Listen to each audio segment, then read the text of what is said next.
आचार्य हजारी प्रसाद द्विवेदी जी की 119वीं जयंती के उपलक्ष्य में आयोजित इस व्याख्यान माला में आप सभी का बहुत बहुत स्वागत है। इस व्याख्यान माला में आज हम जो हमारी मुख्य चर्चा होगी वो उनके एक निबंध अशोक के फूल पे हम आज बातचीत करेंगे और जो हमारे विशेषज्ञ आए हुए हैं, हमारे गणमान्य अतिथि आज यहाँ पे उपस्थित हैं, हम उनसे जानने की कोशिश करेंगे जो आचार्य जी के जीवन के बारे में भी कुछ अनछुए पहलुओं से हमें अवगत कराएंगे और अशोक के फूल के बारे में हम विस्तार से चर्चा करेंगे। मैं अविनाश चंद्र इस कार्यक्रम को शुरू करता हूँ। वैसे मैं आज अपने आप को बहुत भाग्यशाली भी महसूस कर रहा हूँ कि मुझे आचार्य जी की जयंती पे आयोजित होने वाली इस व्याख्यान माला के मंच का संचालन करने का सुअवसर प्राप्त हुआ है। जो मैंने सबसे पहला जो निबंध पढ़ा था वो अशोक के फूल से ही मेरा इनसे रूबरू होना शुरू हुआ था। जब मैंने इस निबंध को पढ़ा तो मुझे लगा कि जैसे ये निबंध किसी साहित्यकार ने नहीं, किसी विचारक, किसी दार्शनिक ने जीवन दर्शन के बारे में लिखा है। और मैं कुछ कोट करूँगा इस निबंध का, जो इनका अंश है।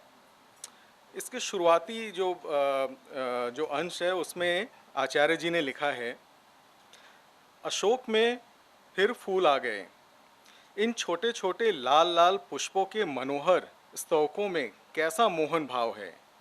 बहुत सोच समझकर कंदर्प देवता ने लाखों मनोहर पुष्पों को छोड़कर सिर्फ 5 को ही अपने तुड़ीर में स्थान दिया। एक यह अशोक ही है। क्या गजब का लिखा था। लेकिन पुष्पित अशोक को देखकर मेरा मन उदास हो जाता है।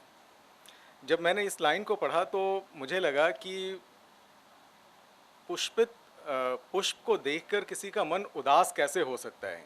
फिर उन्होंने उसकी आगे व्याख्या की, इसलिए नहीं कि सुंदर वस्तुओं को हतभाग्य समझने में मुझे कोई विशेष रस मिलता हो। कुछ लोगों को मिलता है, वे बहुत दूरदर्शी होते हैं। जो भी सामने पड़ गया उसके जीवन के अंतिम मुहूर्त तक का हिसाब वे लगा लेते हैं। मेरी दृष्टि इतनी दूर तक नहीं जाती, फिर भी मेरा मन इस फूल को देखकर उदास हो जाता है। असली कारण तो मेरे अंतर्यामी ही जानते होंगे। कुछ थोड़ा सा मैं भी अनुमान कर सका हूँ। आगे की लाइन लिखते हैं वो, कहते हैं दुनिया बड़ी भुलक्कड़ है, केवल उतना ही याद रखती है जितने से उसका स्वार्थ सधता है। बाकी को फेंक कर आगे बढ़ जाती है। शायद अशोक से उसका स्वार्थ नहीं सधा, क्यों उसे वह याद रखती। सारा संसार स्वार्थ का अखाड़ा ही तो है। इस निबंध को फिर मैंने उसी रात पढ़कर समाप्त कर लिया। मुझे ये निबंध इतना रुचिकर लगा। मुझे विश्वास है कि आज की इस संगोष्ठी के माध्यम से हम अशोक के फूल निबंध के कुछ और हम विस्तारित तरीके से जो हमारे अतिथिगण हैं उनसे हमें इसके बारे में जानने का मौका मिलेगा। आज की इस व्याख्यान माला में अपने उद्गार प्रकट करने के लिए हम सभी के बीच में राज्यसभा के उपसभापति श्री हरिवंश जी, प्रोफेसर विश्वनाथ त्रिपाठी जी, आदरणीय प्रोफेसर विंध्यवासिनी नंदन पांडे जी और प्रोफेसर विनय विश्वास जी सब लोग पधार चुके हैं। मैं ट्रस्ट की अध्यक्षा डॉक्टर अपर्णा द्विवेदी जी से और कोषाध्यक्ष रत्नेश मिश्रा जी से आग्रह करूंगा कि माननीय अतिथियों को मंच पर लेके आएं। हम पहले आचार्य जी के चित्र पर हम पुष्पांजलि अर्पित करेंगे।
डॉक्टर अपर्णा द्विवेदी जी से आग्रह करूंगा कि वो मंच पर आएं और इस ट्रस्ट के उद्देश्यों आदि से हम सभी का परिचय कराएं। डॉक्टर अपर्णा द्विवेदी जी। नमस्कार, मेरा नाम अपर्णा है। मैं ये आचार्य हजारी प्रसाद द्विवेदी मेमोरियल ट्रस्ट की अध्यक्ष हूँ और बहुत संक्षेप में सिर्फ इतना जानकारी देना चाह रही हूँ कि ये ट्रस्ट हमने 4 साल पहले शुरू किया था। हालांकि इसका इतिहास है कि मेरे पिताजी ने 1980 में एक ट्रस्ट बनाया था जो कि आचार्य हजारी प्रसाद द्विवेदी स्मृति न्यास था और उन्होंने बड़े सफलतापूर्वक वो ट्रस्ट चलाया 10-12 साल तक। लेकिन उनकी तबीयत खराब हो गई और उस ट्रस्ट का फिर कानूनी वैधता जो थी वो समाप्त हो गई। तो हम लोगों ने फिर से ये ट्रस्ट बनाया। इसमें हम लोग साहित्य, शिक्षा, भाषा और पर्यावरण पे काम कर रहे हैं। साहित्य में हम लोग आचार्य जी के साहित्य का पूरा अनुवाद करवाने की कोशिश करें अलग अलग भाषाओं में, और साथ ही आचार्य जी के ऊपर हो रहे शोध को आगे बढ़ाने के लिए हमने एक शोध सम्मान की घोषणा की है और उम्मीद है कि अगले साल हम यह सम्मान कुछ बच्चों को दे पाएंगे।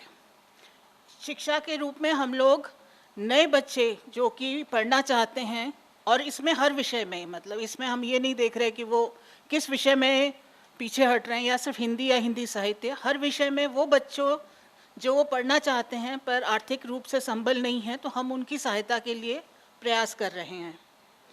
पर्यावरण के लेवल पे हम लोग जानकारी दे रहे हैं क्योंकि आज की तारीख में जिस हिसाब से बदलाव हो रहे हैं, क्लाइमेट चेंज और चीज़ों का पर्यावरण पहल, तो उस समय हम लोग उसकी जानकारी देने का काम कर रहे हैं। शिक्षा वाला जो हम लोगों का वो है, उसका नाम हमने रखा हुआ है पंख। पर्यावरण पहल जो हमारा है उसका नाम हमने रखा हुआ है कुटज। और भाषा के लिए हम लोग लगातार प्रयासरत हैं कि हिंदी भाषा पूरे विश्व में जिस हिसाब से फैल रही है, हम उसमें जो भी समर्थन करना चाहें कर पाएँ वो कर रहे हैं। हम आपके सहयोग के आकांक्षी हैं, हमें मदद करते रहिए। धन्यवाद।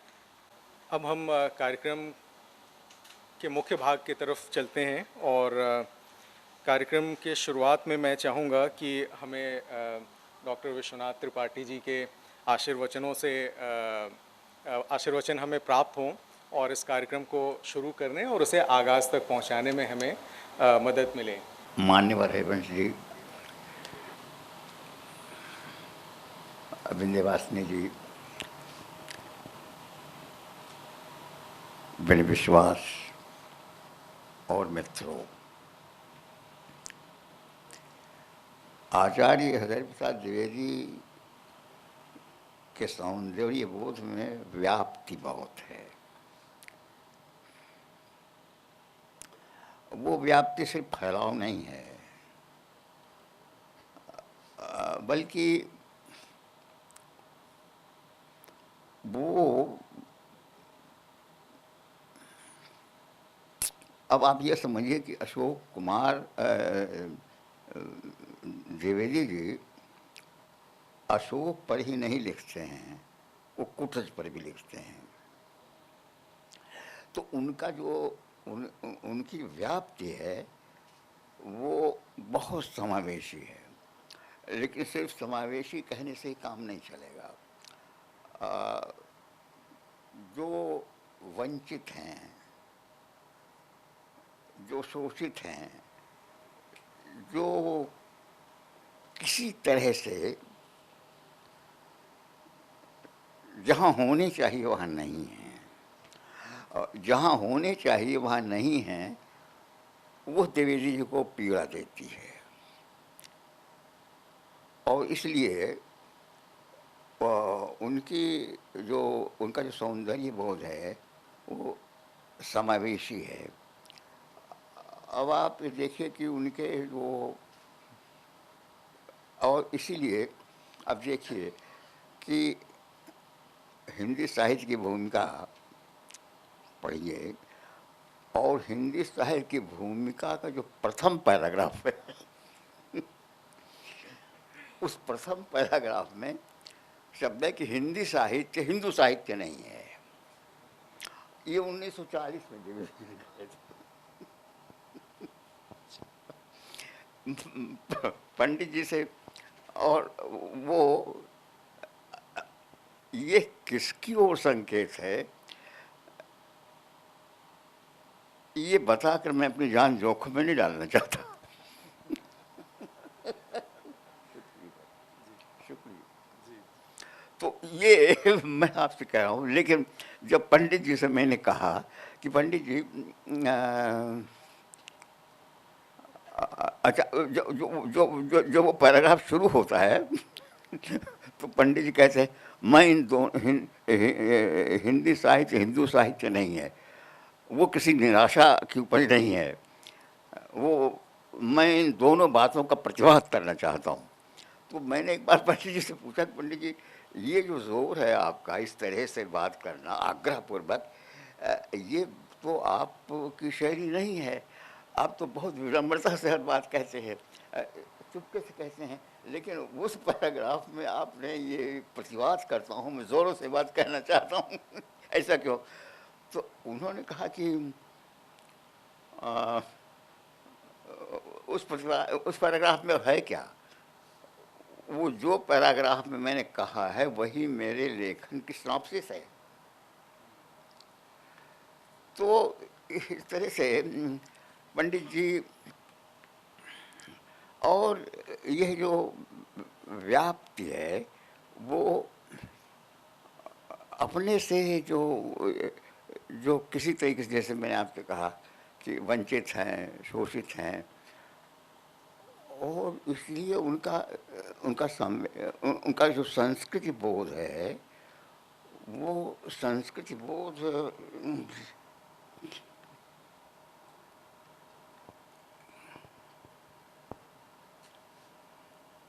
हमारी पूरे उनके लेखन में पढ़िए, जो उनके विचार परक लेख हैं, तो आप ये एक बात पर बहुत आग्रह और बड़े विस्तार से इस बात को पंडित जी बताते हैं कि जो हमारी संस्कृति है वो पता नहीं कितनी आर्येतर संस्कृतियों के संगम से बनी है। वो एक कोई, और इस बात को कोई भी शुद्ध नहीं है, सब मिला जुला है, सब मिला जुला है, सब जोड़ मोड़ है। ऐसा कहना कि हम शुद्ध हैं, भारतीयता की बात में भी जब संस्कृत की बात वो पंडित जी करते हैं तो वो कहते हैं कि संस्कृति एक विशिष्ट संस्कृति कभी नहीं हो सकती है, और इस देश की जो भाषा संस्कृतियां हैं, इस देश की जो क्षेत्रीय संस्कृतियां हैं, वो प्रत्येक संस्कृति अपना अपना जो योगदान है वो देगी, तो सबसे मिलकर के भारतीय संस्कृति बनेगी। तो इस तरीके से उनका संस्कृति बोध, उनका संवेदन बोध, इन सब बातों के साथ साथ एक बात ज़रूर पंडित जी के बारे में, मेरे गुरु का हृदय माँ का हृदय था। ये बात मैं अभी थोड़ी देर में बहुत जल्दी ख़त्म करके मैं उनके बारे में घटना देख का उल्लेख करके बताऊंगा। लेकिन जितना भी उनके जो विद्वत्ता थी, क्या कहना पंडित जी का, जिस वय में लोग गंभीरता से पढ़ना शुरू करते हैं, 33 वर्ष का है, मैं उस समय पंडित जी आचार्य कहलाने लगे थे। और लेकिन वो विद्वत्ता एक तरफ, और पंडित जी फिर कहते थे कि विद्वान होने से क्या होता है। आप ये देखिए, पंडित जी एक जगह कि मैं हूँ स्वयं निज प्रतिवाद, ये प्रतिवाद उनकी बहुत बड़ी शक्ति थी।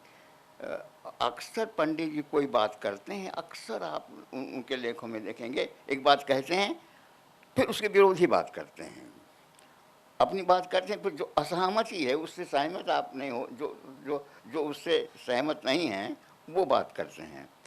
तो पंडित जी का ये जो विवादी स्वर है ये सर्वत्र बना रहता है, और एक शक्ति उनमें अजीब थी कि ये कहा कि अब अशोक पुष्प, आप जानते हैं अशोक पुष्प तो हम केवल कालिदास के नाम से जानते हैं और द्विवेदी के नाम से जानते हैं।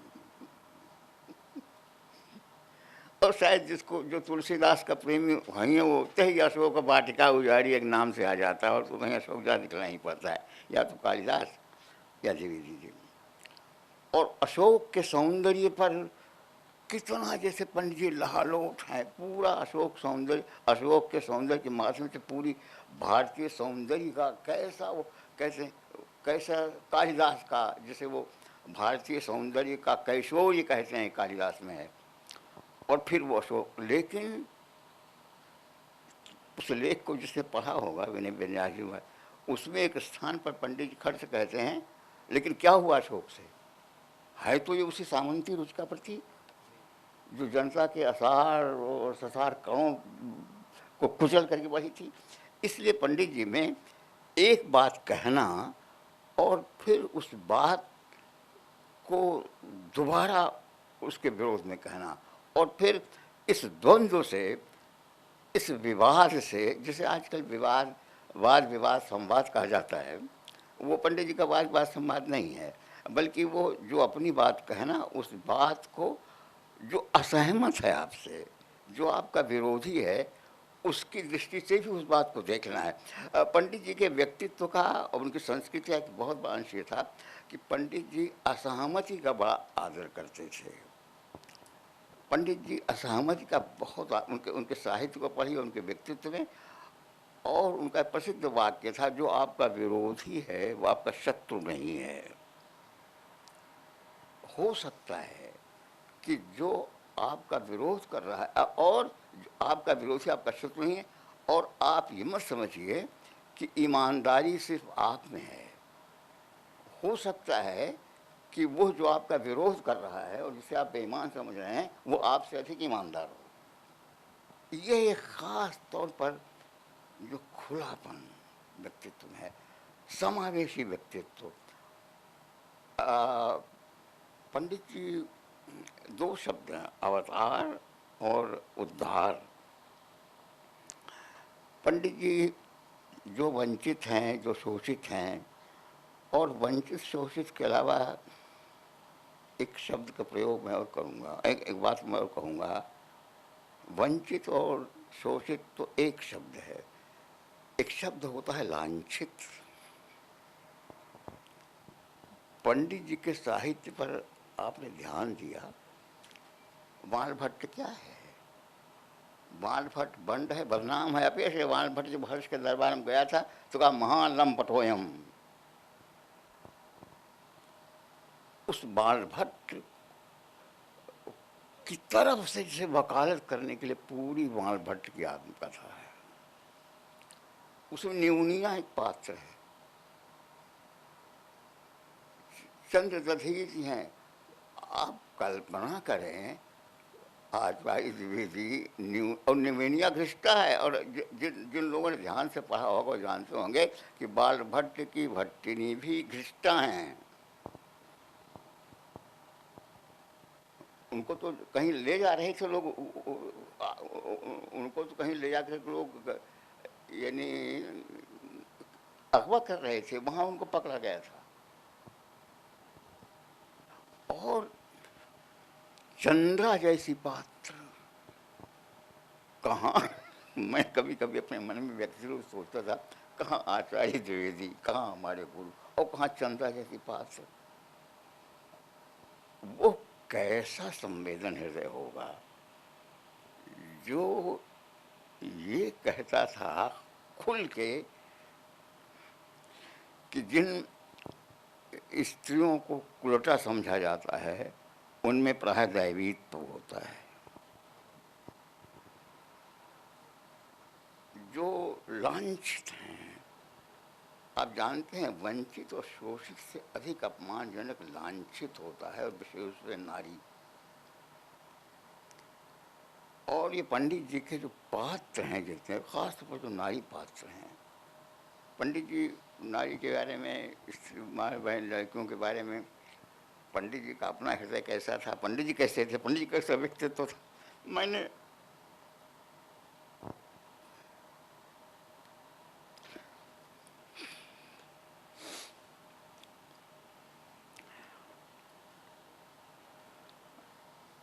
पंडित जी के हृदय में, पंडित जी की आंखों में मैंने वासना नहीं देखी कभी। बहुत सुंदरी सुंदरी लड़कियां, वो डॉक्टर रामविलास शर्मा की तरह से झटक नहीं देते थे, भगा नहीं देते थे। पंडित जी बाकायदा कोई लड़की जाती थी तो उसको तो हाथ फेरते थे, हाल चाल पूछते थे। लेकिन पंडित जी में, एक बार पंडित जी कश्मीर गए, तो कश्मीर गए तो वहाँ से लौटे, बड़े उल्लसित थे। पंडित जी कहीं जाते थे, कोई अच्छी चीज़ देखते थे, सौंदर्य से इतना प्रभावित और भावित होना मैंने अपने जीवन में कोई दूसरा व्यक्ति ऐसे नहीं देखा। सौंदर्य से इतना रस ले सकते हैं पंडित जी, मैंने किसी आदमी को देखा नहीं। वो भरपूर आंखों से, निराला के बारे में कहा जाता है, इसलिए निराला, निराला के बारे में रामविलास जी ने कहा है कि वो वयस्क श्रृंगार था निराला में। तो पंडित जी में शायद कि और भी बड़ा शब्द बनाना चाहिए, उदात्त शब्द, वो पंडित जी में था कि उस तरीके से पंडित जी उसको पूरे रूप का सम्मान करते थे। पंडित जी रूप का सम्मान, कोई ऐसे लड़की आती थी, पंडित जी चली जाती थी, मिल करके पंडित कहते कितनी रूप होती है। कोई लड़का आता था, भाई होकर पर कितना योग्य है। तो पंडित जी कश्मीर गए, कश्मीर गए तो वहाँ से आकर बड़े विलसित थे, सब बातें कर रहे थे कश्मीर। एक दिन सबसे पंडित जी खुल कहते बैठे थे, हम थे, केदारनाथ सिंह थे, नामवर जी, शिव प्रसाद जी, सब लोग बैठे थे। वो पंडित जी का आदत थी अपने शिष्यों उनसे, पंडित जी हम लोगों ने जो कुछ सीखा है क्लास वास में बहुत कम सीखा है। पंडित जी जिसे सत्संग कहते हैं, जिसे गुरुकुल कहते हैं, पकौड़ी खाते हुए, पंडित जी को पकौड़ी बहुत पसंद थी और खाना जरूर खिलाते थे, और बातचीत गप लगाते हुए पंडित जी से जितना सीखा है क्लासरूम में तो बहुत कम सीखा है। तो पंडित जी वहाँ कश्मीर से जा करके और वो बात करें, कहें इतनी सुंदर लड़कियाँ, इतनी सुंदर लड़कियाँ। अब हम लोग सांस रोके हुए रुक, क्या पंडित जी कह रहे, पंडित जी ऐसी सुंदर लड़कियाँ, ऐसी सुंदर, साक्षात पार्वती। हम लोग बैठे हुए, पंडित कह ऐसे सुंदर लड़कियाँ, ऐसे सुंदर नामवर, ऐसे सुंदर की प्रसाद, अरे ऐसे सुंदर तुम्हें देखें, ऐसे सुंदर, साक्षात पार्वती। ये साहेब से धोखा नहीं चली।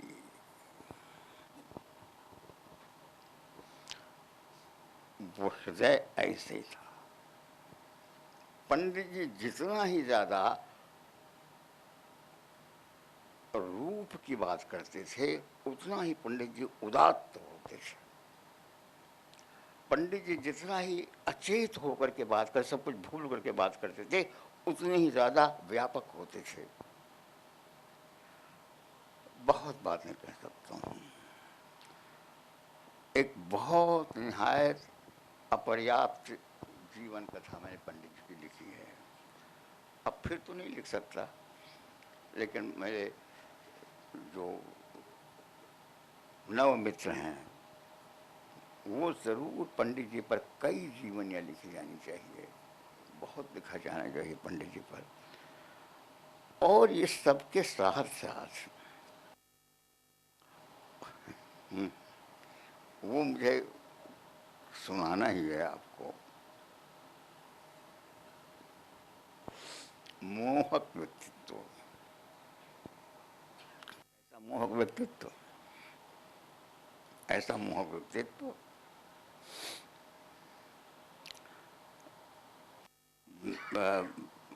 गर्मी के दिनों में बीएचयू के हॉस्टल से लड़के चले जाते थे, मेस बंद होते थे,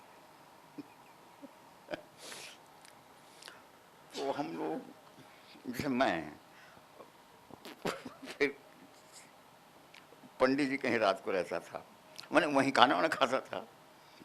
वैसे भी पंडित जी के यहाँ खाना में बहुत खाया है मैंने, कम से कम 5000 बार खाना पंडित जी के यहाँ खाया होगा मैं, वहीं खाता पीता सब। पंडित जी कभी कभी कहते थे मुझसे, जब कभी वो जानते थे मेरी स्थिति, वो मेरी स्थिति जानते थे, इसलिए जब कभी ऐसा होता था कि कहीं आवाहन होता था जाने का, तो कहते मेरे 2 पेट हैं, मुझे ले जाते थे। तो रात को वहीं रहता था मैं। माता जी जो थी वो अचार बड़ा बढ़िया बनाती थी, और मुझे अचार बहुत पसंद है। तो लाल जी, मुकुंद द्विवेदी और हम तो नीचे सोते थे, और पंडित जी और सब लोग ऊपर सोते थे। तो माता जी जो अचार का मर्तबान था वो नीचे रखती थी। मैं सवेरे सो कर के उठ, जब मैं रात को जब तक सो जाते तो उठता था और चुप से अचार खाता था, अचार खा के, और चालाकी में कि अपना सो जाता था।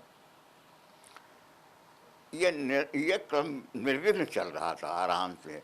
एक दिन क्या हुआ कि जैसे ही मैंने अचार खाना शुरू किया, ऊपर से आ जा भाई विश्वनाथ, वो अचार के साथ पराठे भी रखे हैं।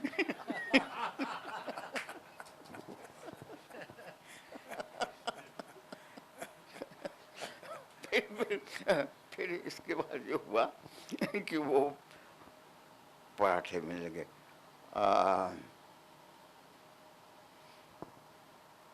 बहुत ध्यान रखते थे, हमारे नहीं, ये कोई ऐसा नहीं था बात कि मेरे पर ही कोई ऐसा था। हम लोगों को पैसा वैसा चुपचाप दे दिया करते थे, ख्याल ध्यान रखते थे हर बात का। और तो इसलिए ऐसा गुरु सौभाग्य से मिलता है। जन्म जन्मांतर का जो पुण्य उदित होता है, कल्प वृक्ष, आप उनके पास गए तो अब कुछ और किसी की जरूरत नहीं है, पंडित जी हैं तो बस सब ठीक है। और हम क्या थे, हम तो हो तो घर को असवार तिहारे ना हो गोविंद चढ़ायो।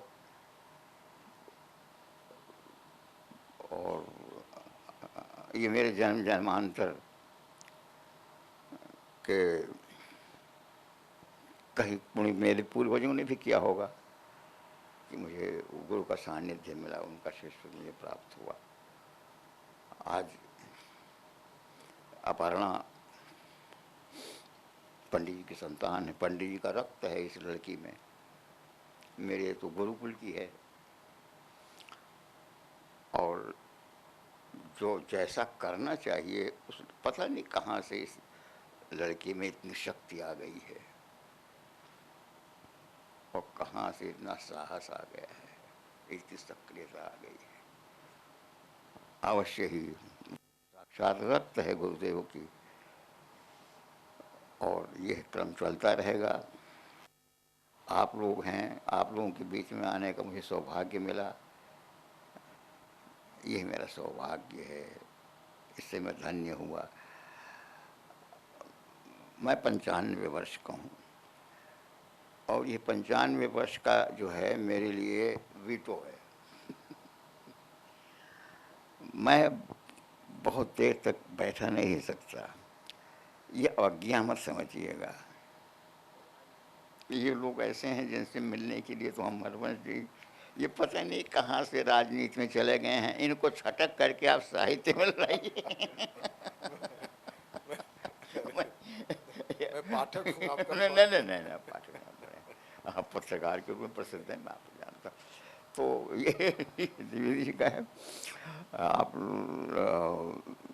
मैं, ये अवज्ञा नहीं है, ये मेरी असमर्थता है, वरना मैं तो आप लोगों के साथ के लिए तरसता रहता हूँ। मैं भी निकल चला जाऊँगा तो आप उसके लिए क्षमा कीजिएगा। धन्यवाद।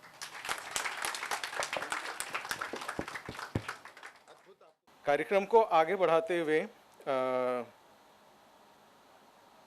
मैं अब डॉक्टर विनय विश्वास जी को मंच पर आमंत्रित करूंगा, और मैं चाहूँगा कि वो अपने विचार से हम सभी लोगों को अवगत कराएं।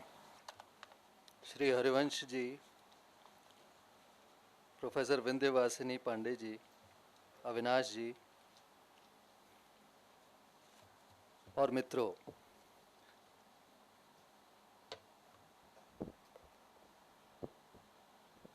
सर जब बोल चुके हों जिस विषय पर उन्होंने व्योमकेश दरवेश जैसी अद्भुत पुस्तक की रचना की हो, मैं उनका विद्यार्थी, उनका स्टूडेंट, मुझे तो सुनने की आदत है और सुनना सचमुच बहुत अच्छा लग रहा था। ठीक कहा अविनाश ने कि मन कर रहा था कि सर को सुनते ही जाएं। ये जादू हमेशा महसूस होता है जब भी सर को सुनते हैं। करीब 35-40 बरस हो गए सर के यहाँ जाते हुए, लेकिन आज भी कोई ना कोई ऐसी नई बात ज़रूर मिल जाती है जो हम सीखते हैं उनसे। अब मेरे लिए सर के सामने और सर के बाद बोलना और पंडित जी पे बोलना ये मुश्किल तो है, लेकिन सर ने अपने वक्तव्य में बहुत सारे बीज सूत्र दे दिए हैं। यहाँ बहुत सारे गणमान्य लोगों को मैं देख रहा हूँ, सभी का नाम लेना तो संभव नहीं है। मेरे शिक्षक श्री सुरेश ऋतुपर्ण सामने हैं, ज्योतिष जोशी हिंदी के प्रख्यात विद्वान सामने हैं, सबको प्रणाम करता हूँ। और मेरे कुछ विद्यार्थी भी हैं। तो जो नए लोग हैं उनके लिए पंडित जी का लेखन, पंडित जी का साहित्य थोड़ा सा और उनमें ललक जगाए अपने पढ़ने की, इस मकसद से थोड़ा बहुत कुछ कहने की कोशिश करता हूँ। वैसे तो जैसे सर ने कहा कि पंडित जी जैसा गुरु कई जन्मों के पुण्य के बाद मिलता है, और पंडित जी से सर ने क्लास में उतना नहीं सीखा जितना चाय पकौड़ी खाते हुए सीखा। हम लोगों ने भी क्लास में शायद कम सीखा है, सत्संग करते हुए, घूमते हुए, चाय पीते हुए सर से ज़्यादा सीखा है। और सर पंडित जी के बारे में अक्सर बताते रहते हैं, पंडित जी सचमुच इतने शिष्य वत्सल गुरु थे। और नई पीढ़ी को ये बात खास तौर से जाननी चाहिए कि गुरु शिष्य संबंध क्या होते हैं। व्योमकेश दरवेश की शक्ति, उस किताब की ताकत ये भी है कि वो गुरु शिष्य संबंधों की ऊर्जा को बड़ी सहजता के साथ सामने लाती है। हमने जो कुछ जाना पंडित जी के बारे में वो सर के माध्यम से ही जाना, और सबको बताते हैं, हम सबको बताया पंडित जी के बारे में। अब ये बात और है कि सर अपने को आज भी गुरु मानने से ज़्यादा आनंद शिष्य मानने में महसूस करते हैं। मैं ये अनुभव करता हूँ कि हम सब बहुत सारे शिक्षकों के, प्रोफेसरों के वो गुरु हैं, लेकिन आज भी उनको अपने आप को शिष्य समझने में ज़्यादा आनंद आता है। पंडित जी का व्यक्तित्व था ही ऐसा। इतने शिष्य वत्सल गुरु थे कि उनका कोई शिष्य बीमार हो जाए तो उसके बीमार होने पर उपवास रख सकते थे। उनके शिष्य को सुबह जल्दी कहीं जाना हो तो अपने हाथों से चाय बनाकर उसे सुबह जगा सकते थे। सर ने पंडित जी के साथ काम किया संदेश रासक पर, और सर की भाषा में कहें तो पंडित जी के साथ काम करने का गौरव प्राप्त किया। व्योमकेश दरवेश में सर ने लिखा है कि पंडित जी के जिन अर्थों को मैं खींचतान समझता था उन अर्थों को नहीं दिया। संदेश रासक में आचार्य ने संदेश रासक की भूमिका में लिखा, मूल का हिंदी अनुवाद आयुष्मान विश्वनाथ त्रिपाठी ने किया है। कई स्थानों पर वे मेरे सुझाए पाठों का उपयोग नहीं कर सके हैं। मैं उनके स्वतंत्र विचारों का आदर करता हूँ। शिष्य की अयोग्यता को ढकने वाली यह वत्सलता उस महान गुरु में थी। सर ने बाद में लिखा है कि बाद में जब एमए में संदेश रासक पढ़ा रहे थे तब उन्होंने ये जाना कि पंडित जी कितनी गहराई में जाकर शब्दों के अर्थ खोलते थे, और जो जो अर्थ वो बताते थे वो यहाँ यहाँ इस तरीके से संगत होता था। तो पंडित जी की शिष्य वत्सलता का एक रूप ये था कि शिष्यों को अपनी छाया में सीमित नहीं करते थे, और अपनी छाया में सीमित ना करना असल में एक परंपरा है पूरी। मेरे मन में एक जिज्ञासा जागी। हमारे गुरु डॉक्टर विश्वनाथ त्रिपाठी ऐसे हैं, उनके गुरु आचार्य हजारी प्रसाद द्विवेदी पंडित जी ऐसे हैं, तो क्या पंडित जी के गुरु भी ऐसे ही थे? तो पिछले दिनों जब मैं पंडित जी को पढ़ रहा था तो एक प्रसंग, बड़ा दिलचस्प प्रसंग मेरे सामने आया, आंखों से गुजरा। तो पंडित जी जब शांति निकेतन में थे तब उन्होंने ज्योतिष पर एक लेख लिखा, और अपने गुरु पंडित राम यत्न ओझा की मान्यताओं से अलग मान्यता उस लेख में प्रतिपादित की गई थी, और उस लेख में पंचांगों की चर्चा थी। वो लेख उस समय व्योमकेश शास्त्री के नाम से छपा, और संपादकों और आयोजकों को वो लेख इतना अच्छा लगा कि व्योमकेश शास्त्री को वहीं एक ज्योतिष सम्मेलन होने वाला था, उसमें बतौर निर्णायक बुलाया गया। उसमें पंचांग निर्माता विद्वानों में, पंडित जी ने लिखा है, पंचांग निर्माता विद्वानों में एक गुरुजी भी होते और निर्णायकों में होते पंडित व्योमकेश शास्त्री। अब पंडित जी सांसत में जाएं या ना जाएं, जाएं तो कैसे जाएं? कवि गुरु रविंद्रनाथ ठाकुर से पूछा कि क्या किया जाए। कवि गुरु ने पूछा जवाब में कि तुम्हारे मन में संकोच है? पंडित जी ने कहा हाँ संकोच तो है, बड़ा भारी संकोच है। तो कवि गुरु का जवाब था कि मत जाओ, अगर संकोच है मन में तो मत जाओ, जिस काम के लिए भी मन में संकोच हो वो काम मत करो। और फैसला हो गया, दुविधा मिट गई, पंडित जी नहीं गए। कुछ समय बाद पंडित जी के गुरु जी का, पंडित राम यत्न ओझा का पत्र उनके पास आया, तू इंदौर क्यों नहीं गया, उस ज्योतिष सम्मेलन में हिस्सा लेने क्यों नहीं गया? मैं तो उस दिन अपनी विद्या को सफल मानता जिस दिन तुझे निर्णायक की गद्दी पर बैठा हुआ देखता। तो पंडित जी के गुरु भी ऐसे थे। असल में ये गुरु शिष्य परंपरा जो बहुत उज्जवल परंपरा है भारत की, उसके ये कुछ गौरवशाली अध्याय हैं।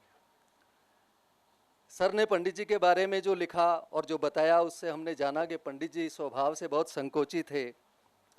अगर उनके बच्चों का मन ना हो तो उनसे लेटर बॉक्स में चिट्ठी डालने को भी नहीं कहते थे, इतने संकोची थे। रात के समय देर रात अगर पढ़ना होता तो लाइट के होते हुए भी लालटेन जलाकर इसलिए पढ़ते कि दूसरों की नींद ना टूट जाए, इतना संकोच, इतने संकोची थे। लेकिन शिष्य का संकोच वो कितनी सहजता से दूर कर दिया करते थे। एक बार सर को बोलना था कहीं और सर के मन में संकोच था, तो पंडित जी ने इनसे कहा, देखो तुम चाहे जितना अच्छा बोलो, कुछ लोग ऐसे जरूर होंगे जो कहेंगे कि तुम खराब बोले, और तुम चाहे जितना खराब बोलो, कुछ लोग ऐसे जरूर होंगे जो कहेंगे कि तुम अच्छा बोले। तो ये चिंता छोड़ो, बेझिझक अपनी बात कहो। तो ये गुरु शिष्य परंपरा है जिसका मैं अक्षम सही लेकिन एक छोटा सा हिस्सा हूँ। मैंने सर से सीखने की कोशिश की है, और गुरु परंपरा, इसी गुरु परंपरा से ऊर्जा लेकर मैं अपनी थोड़ी बहुत बात कहने की कोशिश करता हूँ। जितना पढ़ सका पंडित जी के बारे में, उसमें भी जितना समझ सका, उसमें भी जितना उपयोग में कर सका, वही मैं आपके सामने रखने की कोशिश करता हूँ। अशोक के फूल पंडित जी का शुरुआती निबंध है, एकदम शुरुआत में लिखा हुआ, शांति निकेतन में लिखा था। लेकिन शुरुआती होने के बावजूद खासियत इसकी ये है कि भाषा और शैली तक, भाषा से लेकर शैली तक पंडित जी की लगभग वो सारी विशेषताएं इसमें मिलती हैं जिसने पंडित जी को हिंदी का एक विलक्षण गद्यकार बनाया। वो सारी विशेषताएं पहले ही निबंध में मिलती हैं। हिंदी की सहज सांस्कृतिक परंपरा का प्रतिनिधि निबंध है ये, एक बिल्कुल सुगठित प्रसंग गर्भित निबंध जो भावानुसार शैली की मिसाल है। जैसा कि शीर्षक से स्पष्ट है, अशोक के फूलों पर लिखा गया है, पर यह फूल केवल फूल नहीं है। जैसे जैसे निबंध आगे बढ़ता है वैसे वैसे फूल के, अशोक के फूलों के नए नए अर्थ, बहुत सारे अर्थ सामने आते जाते हैं। ये फूल उस कुशल उपयोग के जीवंत उदाहरण बनते हैं जो कवि अपनी रचना में प्रकृति का किया करता है। कालिदास ने अशोक के फूलों का ऐसा उपयोग किया।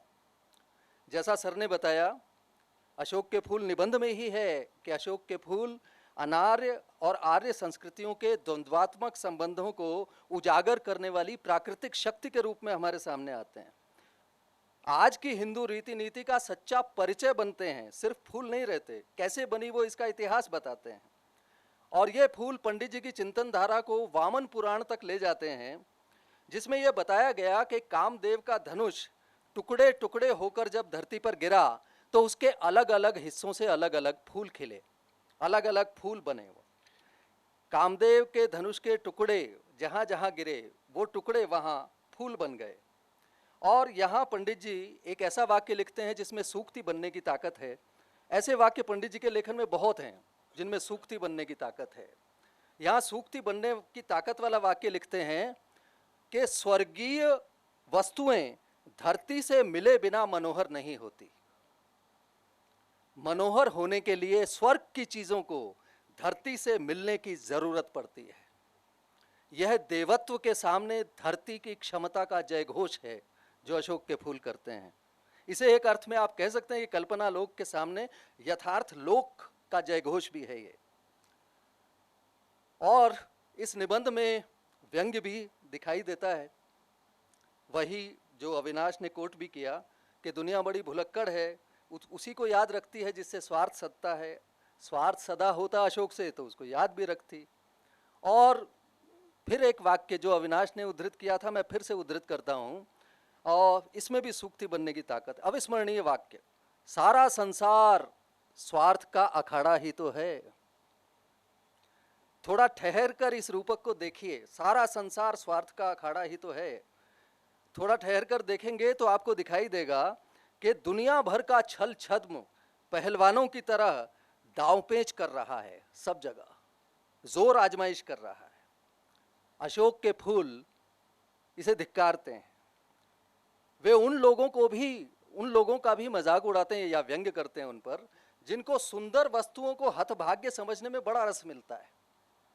कोई सुंदर वस्तु है तो उसमें कोई ना कोई खोट निकाल लेंगे, कोई बढ़िया आदमी है तो उसमें कोई ना कोई कमी ढूंढ लेंगे, कोई अच्छा काम हुआ है तो मीन मेख निकाल लेंगे। तो सुंदर वस्तुओं को हतभाग्य समझने में जिनको विशेष रस मिलता है, उनको पंडित जी ने इस निबंध में कहा है उनके बारे में कि वो बहुत दूरदर्शी होते हैं। जो भी सामने पड़ गया उसके जीवन का अंतिम मुहूर्त तक का हिसाब लगा लेते हैं। मेरी दृष्टि इतनी दूर तक नहीं जाती। अब ऐसे लोगों को दूरदर्शी कहकर बता दिया गया है कि उनको कितना कम दिखाई देता है। वो समझदार हैं पर उनको कितना कम समझ में आता है, कितने कुंठित हैं वो। इसी निबंध में पंडित जी उस पंडिताई का मजाक भी उड़ाते हैं जो बोझ बन जाती है, जितनी भारी होती है। मशहूर ये उद्धरण है पंडित जी का। सर प्रस्थान कर रहे हैं। मेरा अनुरोध है कि एक बार सर के लिए जोरदार करतल ध्वनि से सर को विदा दें।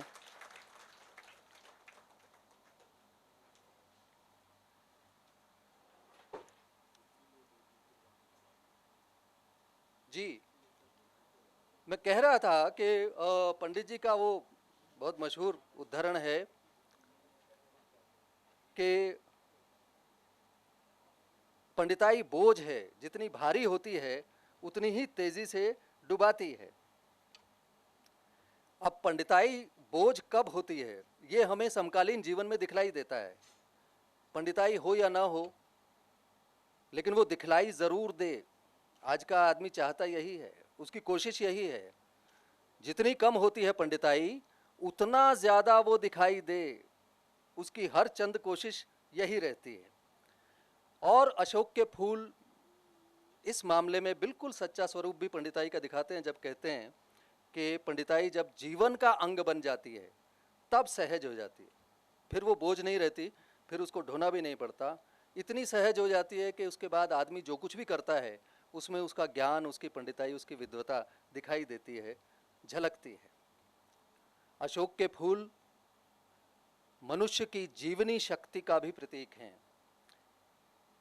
सभ्यता और संस्कृति के बदलते रूपों के बीच इस जीवनी शक्ति की यात्रा लगातार जारी है। इस यात्रा की चर्चा इस निबंध में की गई है। अशोक के फूल अतीत के उन हिस्सों की तरफ भी ध्यान दिलाते हैं जिनमें परंपरा बनने की शक्ति है। पहला ही वाक्य है अशोक में फिर फूल आ गए। ये जो फिर शब्द है ये मुझे बहुत व्यंजक लगा। फिर आ गए हैं, कुछ समय के लिए चले गए थे लेकिन उनको फिर खिलना था, हर हाल में खिलना ही था, इसलिए फिर आ गए। अपनी उपेक्षा के कारण उन्होंने खिलना नहीं छोड़ा। और यही वो सुंदरता है जो किसी भी स्थिति में मनुष्य को उदास होने नहीं देती। अगर उदास हो जाए तो उसे उदास रहने नहीं देती, उसे उदास होने के लिए असहाय नहीं छोड़ती। ऐसे अशोक के फूल उपेक्षित होने के लायक तो नहीं हैं। पंडित जी मानते हैं कि वो उपेक्षा के लायक नहीं हैं। और इसमें लिखा है कि जले पर नमक तो यह है कि एक तरंगायित पत्र वाले निफूले पेड़ को सारे उत्तर भारत में अशोक कहा जाने लगा, याद भी किया तो अपमान करके। जाहिर है कि उत्तर भारत के शहरों में जो अशोक के नाम से जिस पेड़ को जाना जाता है वो सच्चा या वास्तविक अशोक नहीं है, बनावटी है। सच्चे अशोक के फूल तो प्राकृतिक सहजता की मिट्टी में खिलते हैं। इस सहजता की अपनी परंपरा रही है और जो भारतीय परंपरा है उसका अटूट हिस्सा रहा है परिवार। भारतीयता को पारिवारिकता के बिना नहीं समझा जा सकता। आप व्यक्ति और समाज की बहस से पश्चिम के समाज को तो समझ सकते हैं, विदेशों के समाज को तो समझ सकते हैं, लेकिन भारत के समाज को अगर देखने और समझने की कोशिश करेंगे तो उसमें परिवार आएगा। परिवार अनिवार्य है। जो भारतीय यथार्थ का अटूट हिस्सा रहा है परिवार, आज वो परिवार टूट रहा है। आपसदारी परिवार का मूल आधार थी, पारिवारिकता का अर्थ ही था आपसदारी, दांव पेच में बदल रही है। वृद्धाश्रम बढ़ रहे हैं। पूरा जीवन बहुत ऊपर ऊपर से सुंदर दिखाई देता है, बिल्कुल निफूले अशोक की तरह से, और भीतर भीतर से खोखलापन है। शकीब जलाली का मशहूर शेर है कि मलबूस खुशनुमा है। मलबूस मतलब परिधान, कपड़े। मलबूस खुशनुमा है मगर जिस्म खोखले, छिलके सजे हों जैसे फलों की दुकान पर। ऊपर से वस्त्र बहुत चमकदार है, छिलके सजे हों जैसे फलों की दुकान पर। ऊपर ऊपर से सब कुछ सुंदर और भीतर भीतर खोखलापन। पंडित जी ने ये छिलके, ये खोखलापन निफूले अशोक के रूप में अपने शुरुआती निबंध में देख लिया था। ऐसी दूरदृष्टि उनकी थी और वो जानते थे कि स्वार्थ, सारा संसार स्वार्थ का अखाड़ा है, लेकिन दांव पेच इतने ज्यादा बढ़ते जाएंगे कि अकेलापन बहुत बढ़ जाएगा। और ये मारक अकेलापन इतना बढ़ेगा कि सिर्फ 2 सदस्यों के परिवार का भी बनना और बने रहना मुश्किल हो जाएगा। उनकी ईगो आपस में टकराने लगेगी। अब ऐसे में इस बात पर ध्यान दिया जाना चाहिए कि अशोक गुलाब की तरह कभी अकेला नहीं खिलता, हमेशा गुच्छों में ही खिलता है। निबंध का शीर्षक भी है अशोक का फूल नहीं, अशोक के फूल। सर के घर पर मैंने पहली बार इन फूलों को देखा था और जब देखा था तो देखता रह गया था। हम बहुत देर तक खुश होकर उन फूलों को देखते रहे और देख देख कर खुश होते रहे। और मैंने देखा बाद में अलीगढ़ मुस्लिम यूनिवर्सिटी के प्रोफेसर मित्रवर वेद प्रकाश के सौजन्य से, उनके कारण पेड़ पर अशोक के फूलों को खिले देखने का मौका मिला। दिल्ली में तो कहाँ मिलता, दिल्ली में तो निफूले अशोक हैं, लेकिन अलीगढ़ में मिला। और वहाँ मैंने देखा कि इन फूलों का तो एक एक हिस्सा दूसरे को जगह देता है, दूसरे को खिलाता है, दूसरे पे रंग बिखेरता है। जैसे कोई किशोर होली खेल रहा हो, दूसरों को अपने जैसा बना रहा हो, रंग फेंक कर अपने को दूसरों के जैसा बना रहा हो। ये जो सहजीवन है, ये जो सहजीवन है, ये अशोक के फूलों की विशेषता है। और अशोक के फूलों का इस सहजीवन में ही जीवन है, यही उनका जीवित रहना, उनके जीने रहने की शर्त है। व्यंजना क्या है, आशय क्या है? आशय ये है कि मनुष्य सामूहिकता के रूप में ही खिलता है। आदमी अकेले में नहीं खिलता, समूह में खिलता है। तो आदमी का रिश्ता इन फूलों से अटूट है और निरंतर है। अशोक के फूल ऐसे रिश्तों का उजाला बिखेरते हैं, और आज जब रिश्ते टूट रहे हैं, खत्म हो रहे हैं, तो आज इन खत्म होते रिश्तों के अंधेरे में, घने अंधेरे में, इस उजाले की कितनी ज़रूरत है, ये तो हथेली पर रखे आंवले की तरह बिल्कुल साफ है। अशोक मनुष्य से अलग है। अपनी उपेक्षा से उसकी ईगो हर्ट नहीं होती, हर हाल में वो सहज सरल रहता है। सहजता पंडित जी का बड़ा मूल्य है, और वो हर मामले में सहजता पर बल देते हैं। पांडित्य सहज हो तो सुंदर होता है। विद्वता जो सहज होती है वो अच्छी तरह जानती है कि वो क्या क्या नहीं जानती। मीर का मशहूर शेर है, यही जाना कि कुछ न जाना है, सो भी एक उम्र में हुआ मालूम। सच्ची विद्वता जानती है कि वो क्या क्या नहीं जानती, इसलिए वो बोझ नहीं होती, वो डुबाती नहीं है, वो बार बार अपना दिखावा करने के लिए मरी नहीं जाती कि मैं विद्वता हूं, देखो मुझे। सहजता विद्वता का भी सौंदर्य है। ज्ञान भी साहित्य में तभी सुंदर होता है जब वो सहजता से आए, खेल खेल में आए, इस तरह से आ जाए जैसे कोई कुछ गुरु गंभीर आया ही नहीं है। पंडित जी का सारा साहित्य एक सजग पाठक की तरह अगर देखा जाए, पढ़ा जाए, तो सारा साहित्य इसकी बड़ी जीवंत मिसाल है। पंडित जी के बारे में एक बात और कही जाती है कि वो शब्द क्रीड़ा से में रस लेते हैं, शब्दों से खेलते हैं। कुटज पर लिखते हैं तो कुटज, कुटहारिका, कुटकारिका, कुटीर और कुटनी तक पहुंच जाते हैं। ये इसका एक उदाहरण है। इस मामले में मैं आपका ध्यान एक इस तथ्य की तरफ दिलाना चाहता हूं कि पंडित जी का जो ये शब्दों से खेलना है, ये महज खिलवाड़ नहीं है, ये केवल मनोरंजन के लिए नहीं है। खेलना सिर्फ एक रूप है, खेलना सिर्फ एक प्रक्रिया है, और इसके माध्यम से गहन गंभीर ज्ञान बड़ी सहजता के साथ सामने चला आता है पंडित जी के साहित्य में। और बहुत सारे शब्द और पद इस प्रक्रिया में ऐसे आते हैं जिनका प्रयोग हिंदी के गद्य के इतिहास में केवल पंडित जी ने किया है, न उनसे पहले संभवतः किसी ने किया है, न उसके बाद किसी ने किया है। ऐसे शब्द जैसे अंतर्यामी, जिस अर्थ में पंडित जी प्रयोग करते हैं, अंतर्यामी शब्द का प्रयोग, शिश्रिक्षा शब्द का प्रयोग करते हैं, इतिहास विधाता शब्द का प्रयोग करते हैं। ये शब्द और पद हिंदी गद्य को पंडित जी के अपने योगदान हैं, विशेष योगदान हैं।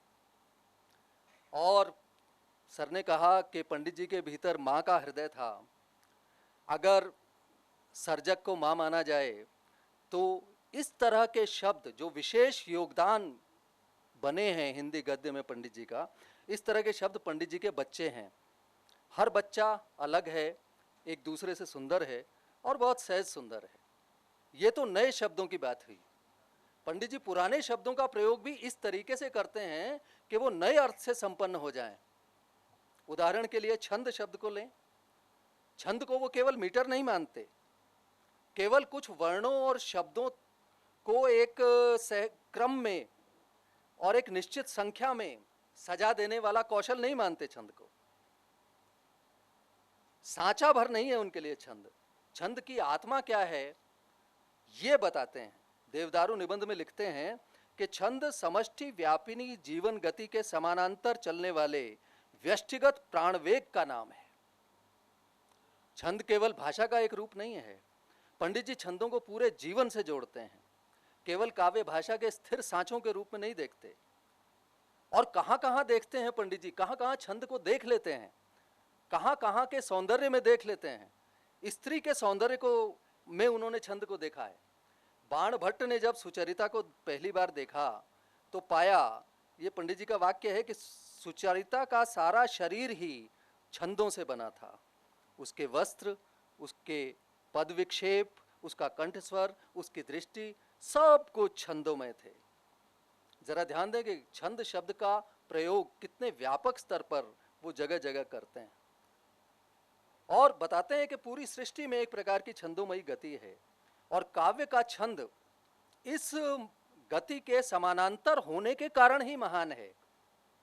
वो कलाबाजों द्वारा आरोपित काल्पनिक मुकुट पहनकर बड़ा नहीं हुआ है। ये एक उदाहरण है छंद शब्द, पुराने शब्दों के अभूतपूर्व प्रयोग का। और नए शब्दों के प्रयोग के साथ साथ ये भी देखा जाना चाहिए कि पुराने शब्दों का नए अर्थों में प्रयोग पंडित जी ने कितना किया है। वो वस्तुतः शब्द चेतस मानस के धनी थे और एक निबंध में वो खुदा शब्द को वैदिक स्वधा शब्द का भाई बताते हैं, नमाज शब्द को संस्कृत के नमस का सगा बताते हैं। उनके शब्दों की यात्रा देखिए। स्वाधीनता शब्द को वो ठीक नहीं मानते, स्वाधीनता के बजाय वो अनाधीनता का प्रयोग करना ठीक समझते हैं, ज्यादा सही समझते हैं। अधीनता ना स्व की हो ना पर की हो, स्वाधीनता नहीं अनाधीनता। सर बिल्कुल ठीक कहते हैं, गुरुदेव डॉक्टर विश्वनाथ त्रिपाठी ये बिल्कुल ठीक कहते हैं कि पंडित जी के ऐसे योगदान परक शब्दों पर काम होना चाहिए बहुत गंभीरता से।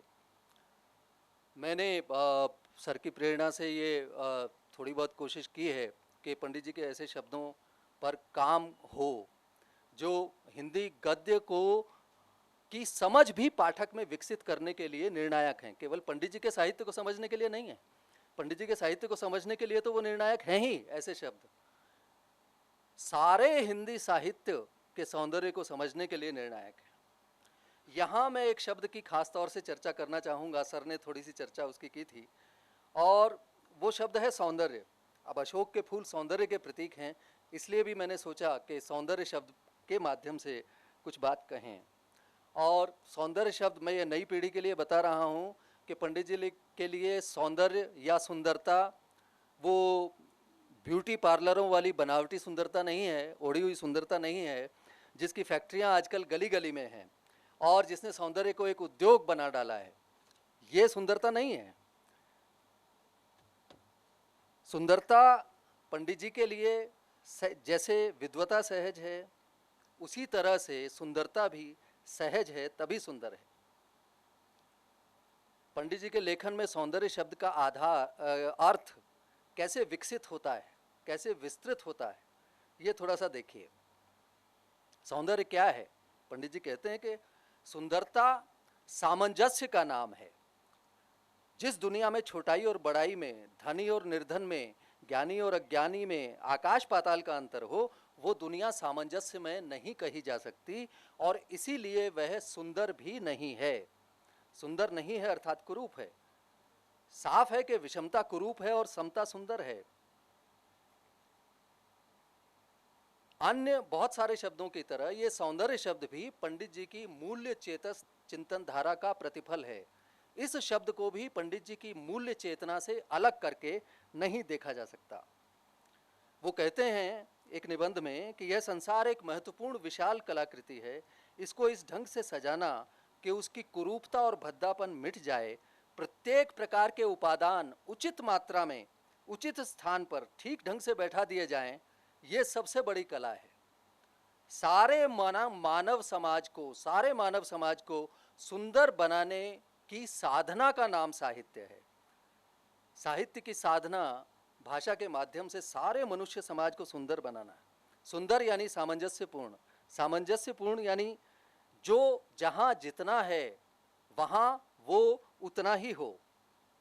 शरीर में चर्बी जितनी होनी चाहिए उससे ज़्यादा हो तो शरीर सुंदर नहीं रहता। ज़रूरत से ज़्यादा बढ़ोतरी शरीर में कहीं हो जाए तो वो कैंसर का रूप धारण कर लेती है। मन जी और ये अनावश्यक वृद्धि मन में भी होती है।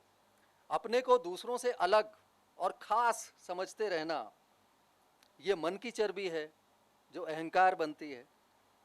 रचनाकार की भाषा में कुछ फालतू हो, अतिरिक्त हो तो रचना की सुंदरता बिगड़ जाती है। पैसा ज़रूरत से ज़्यादा हो जाए तो विलास बनकर तरह तरह की बीमारियों को जन्म कर देता है। इसीलिए पंडित जी ने मेघदूत का जब अनुवाद किया, और मुझे लगता है कि वो अनुवाद कम है, उनकी मौलिक व्याख्या ज़्यादा है। मेघदूत का जब अनुवाद किया तो उसमें यक्ष ने मेघ से कहा कि जो संपत्ति परिश्रम से अर्जित नहीं की जाती और जिसके संरक्षण के लिए मनुष्य का रक्त पसीने में नहीं बदलता, वह केवल कुत्सित रुचि को प्रश्रय देती है। सात्विक सौंदर्य वहाँ है जहाँ चोटी का पसीना एड़ी तक आता है और सारे विकारों को धोता रहता है। मेहनत से आया पैसा भले कम हो, भले ज़रूरत भर हो, लेकिन मन और शरीर के सारे बिगाड़ ठीक करता रहता है। हरिशंकर परसाई ने भी एक जगह लिखा है कि जो मेहनत करता है, जो कर्म करता है, उसे ईर्ष्या नहीं होती। कर्म ईर्ष्या जैसे रोग की दवा है, ये परसाई जी ने लिखा है। सुंदरता वहां होती है जहां आवश्यकता से न कम हो न ज्यादा, सामंजस्य। और पंडित जी बताते हैं कि इस सामंजस्य में संयम की बड़ी जरूरत है। सौंदर्य प्रेम में संयम होता है, उच्छृंखलता नहीं होती। चीख चिल्लाकर या नाच कूद कर या बहुत सारा दिखावा करके जो प्रेम प्रदर्शित किया जाता है, वो और चाहे कुछ भी होता हो, सौंदर्य प्रेम कम से कम नहीं होता। फूल साहित्य का उद्देश्य पंडित जी मानते हैं मनुष्य को परमुखापेक्षिता से बचाना। मेरे मन में ये जिज्ञासा थी कि साहित्य किसी को परमुखापेक्षिता से, दूसरे का मुंह देखने से कैसे बचा सकता है? गरीबी कैसे दूर कर सकता है साहित्य? इस उद्देश्य को, अज्ञान, मोह, कुसंस्कार और परमुखापेक्षिता से साहित्य कैसे बचा सकता है? वो ऐसा क्या कर सकता है जिससे किसी को किसी का मुंह न देखना पड़े? तो पंडित जी का लेखन से ही इसका जवाब आया कि पंडित जी निबंध लिखने के लिए उस अशोक को चुनते हैं जो गौण माना गया, जो कालिदास के बाद उपेक्षित रहा।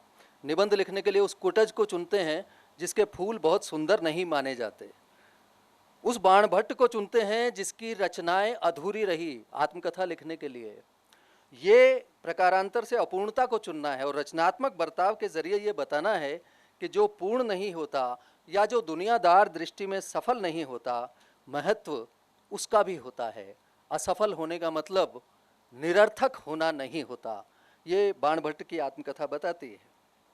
और जो दुनियादार दृष्टि की सफलता है उसके बारे में उन्होंने लिखा है कि सारा जीवन केवल दिखावा, केवल भोंडा अभिनय करने में बीत गया, अपने लिए हाय हाय करता रहा, किसी बड़े लक्ष्य को समर्पित नहीं हो सका, किसी दूसरे का भला करने के लिए अपने आप को उलीच कर नहीं दे सका। तो ये दुनियावी दृष्टि की सफलता है, सौंदर्य इसमें नहीं है। जिन पात्रों को, जिन वस्तु स्थितियों को गौण समझा जाता है, उनकी प्रमुखता को उभार कर पंडित जी साहित्य में मनुष्य को परमुखापेक्षिता से बचाते हैं और ये बताते हैं कि सौंदर्य का अर्थ सबकी विशेषता को महत्वपूर्ण समझना है और सबको उनकी अपनी जगह अपने जीवन में और अपनी निगाह में देना है, जो जगह उनकी सचमुच है या जो जगह उनकी हो सकती है। सौंदर्य पर बहुत सारी बातें हो सकती हैं, लेकिन केवल एक दो शब्द के सौंदर्य को पंडित जी ने लालित्य के रूप में देखा है और ये बताया है कि प्रकृति दत्त सौंदर्य जैसा है सौंदर्य वैसा सौंदर्य है और मनुष्यकृत सौंदर्य लालित्य है। बांस प्रकृति दत्त सौंदर्य है और बांसुरी मनुष्य प्रदत्त सौंदर्य है। मनुष्य लालित्य का इस्तेमाल कर बांस से बांसुरी बनाता है। बस ये एक अंतिम बात कि मनुष्य द्वारा रचित सुंदरता सीमित होती है, ये पंडित जी कहते हैं, जो कि होती भी है। प्रकृति की सुंदरता असीम होती है। ध्यान देने की बात यह है कि पंडित जी सीमा की शक्ति बताते हैं। एक जगह पुनर्नवा में लिखते हैं, मैं अगर एक फूल बनाऊं, चाहे वो चित्र हो, लकड़ी का बना हो, पत्थर का हो, सीमा के चौखटे में बंधा हुआ होगा, पर उसकी शोभा इसीलिए दीर्घजीवी हो जाएगी। विधाता के बनाए फूल क्षण क्षण परिवर्तित होंगे, मुरझाएंगे, झड़ेंगे, फिर नए फल बनने में निमित्त बनेंगे, पर मेरा बनाया हुआ फूल अपेक्षाकृत स्थायी होगा। ये सीमा की महिमा है। पंडित जी के यहाँ असीम आता है तो सीमा को महत्वहीन नहीं बनाता, उसकी शक्ति को, उसके महत्व को, उसके सौंदर्य को उजागर करने में सार्थक होता है। कुटज इसलिए सुंदर है कि वो गाढ़े का साथी है, इसलिए है कि किसी की चाटुकारिता नहीं करता, इसलिए है कि अपनी जिजीविषा पर भरोसा करता है। और ये कुटज उन्होंने तब लिखा था पंडित जी ने जब काशी से षड्यंत्र पूर्वक उनको निकाल दिया गया था और चंडीगढ़ ने उनके सम्मान को थामा था। सजग पाठक की निगाह से देखा जाए तो ये आसानी से कुटज निबंध में हम देख सकते हैं कि एक रचनाकार का संघर्ष कैसे रचनात्मक स्तर पर रूपांतरित होकर कुटज का सौंदर्य बनता है।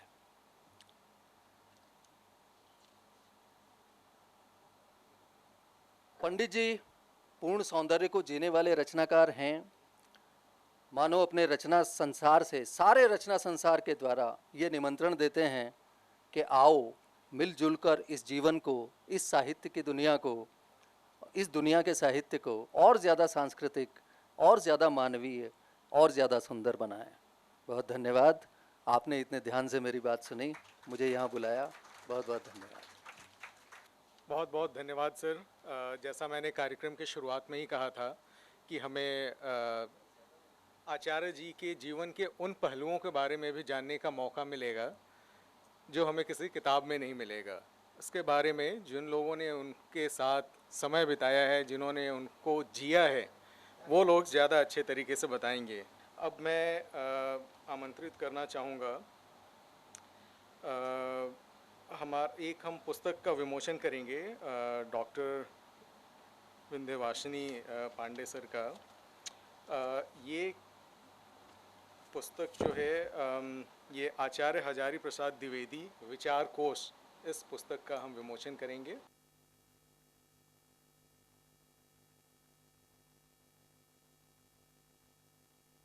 सर अशोक माहेश्वरी जी से भी निवेदन है कि वो मंच पर आएं और पुस्तक विमोचन। उनके समीक्षा सिद्धांतों पर आपने गहन शोध किया है। आपके निर्देशन में अनेक शोधार्थियों ने द्विवेदी साहित्य के विविध पक्षों पर कार्य किया है, जिससे हिंदी आलोचना को नई ऊंचाइयां मिली हैं। शोध के क्षेत्र में भी आपका योगदान उल्लेखनीय है। आपको विश्वविद्यालय अनुदान आयोग यूजीसी द्वारा स्वीकृत 2 प्रमुख शोध परियोजनाओं का निर्देशन प्राप्त हुआ, जो हिंदी भाषा और साहित्य के विविध विमर्शों पर केंद्रित रही।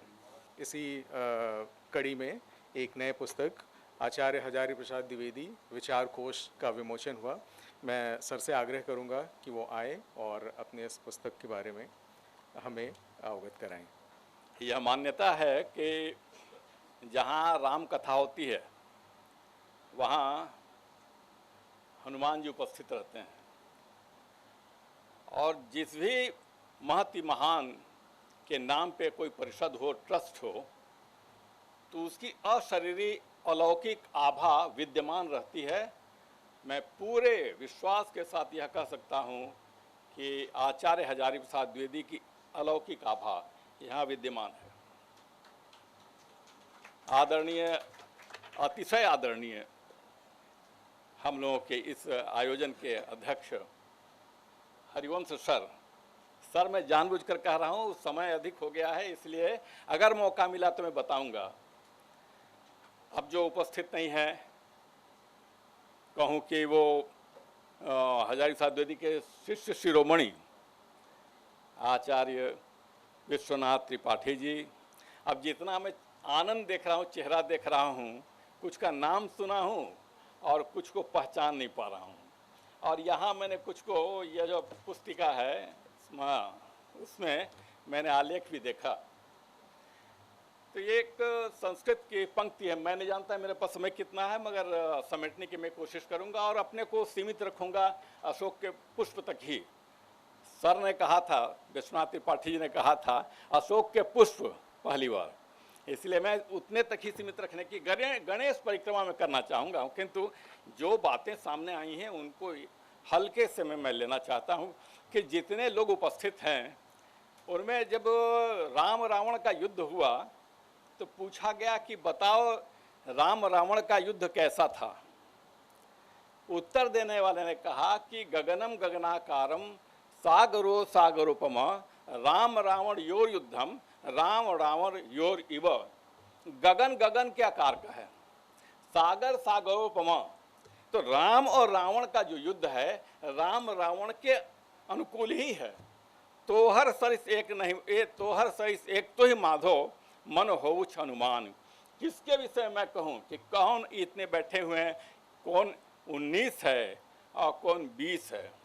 19 शब्द आचार्य हजारी प्रसाद द्विवेदी के साथ उनके परम आविर्भाव और चरम अवसान तक साथ रहा है।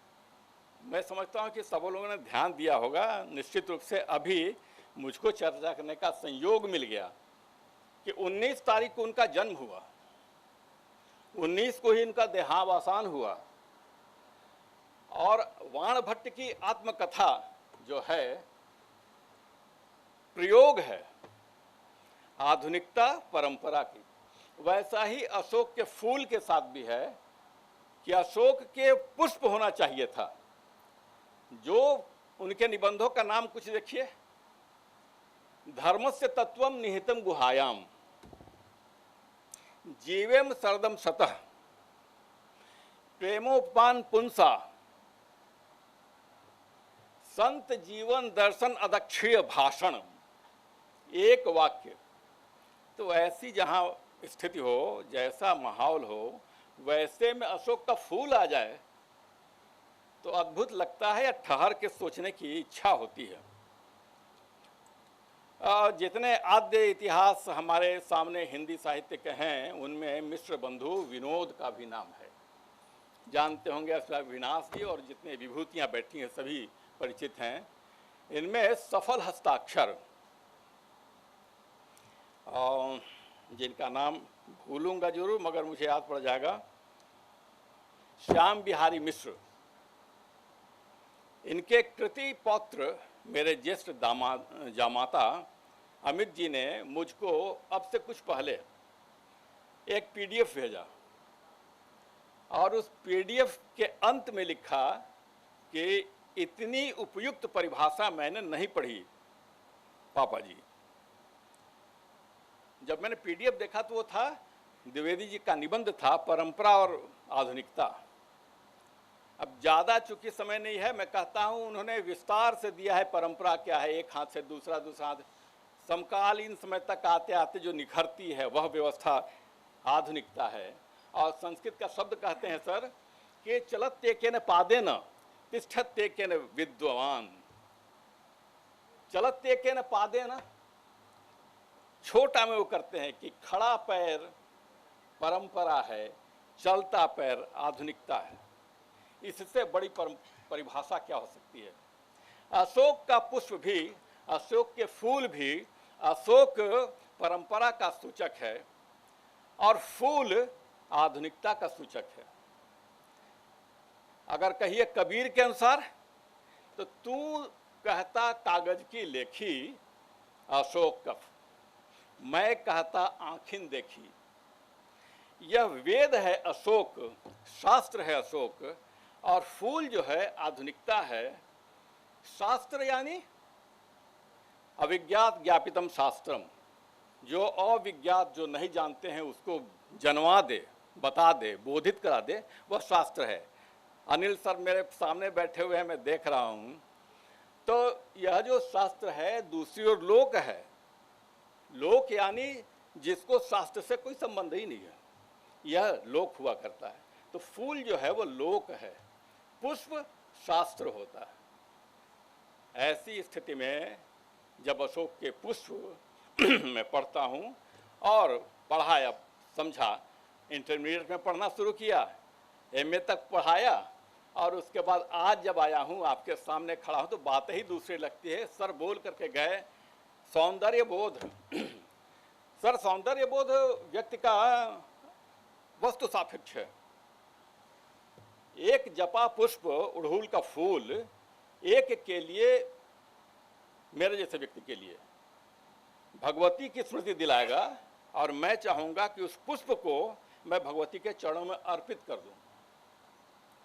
दूसरा व्यक्ति होगा जो मान लीजिए कम्युनिस्ट पार्टी से संबंधित हो, तो उसको अपना लाल ध्वजा स्मरण आएगा, हंसिया और हथौड़ा याद आएगा।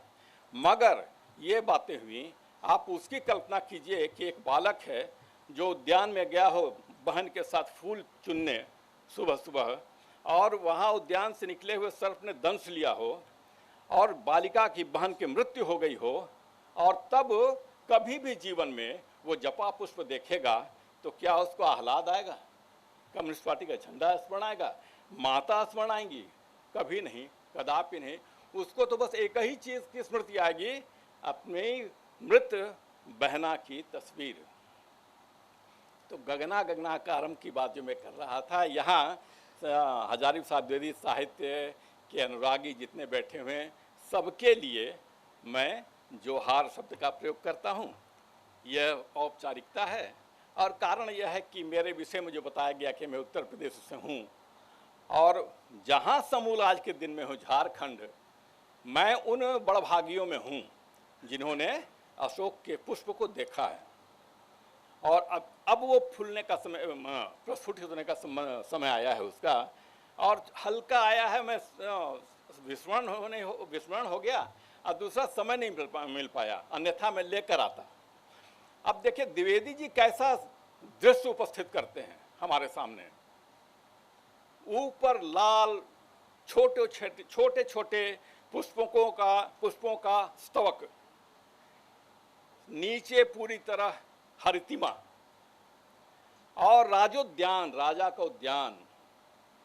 नीचे जो सुंदरी है अलग तक आलता लगा हुआ है, असिंजनकारी और मृदु आघात वह करती है तो अशोक का पुष्प उस पाद प्रहार से कंधे से फूल उठता है, खिल उठता है।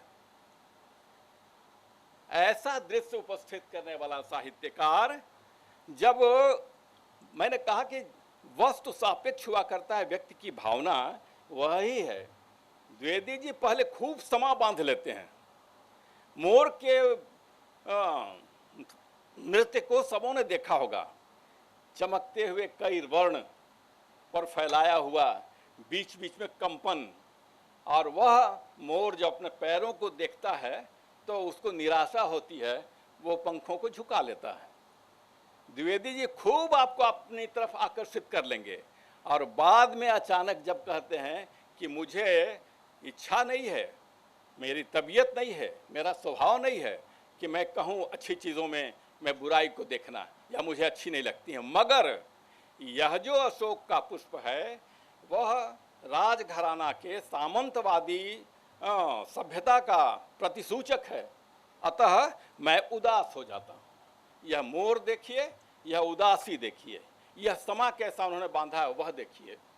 तो अशोक का पुष्प वह है। और मैं आपसे कहूँ कि साहित्यिक आचरण है आचार्य हजारी प्रसाद द्विवेदी का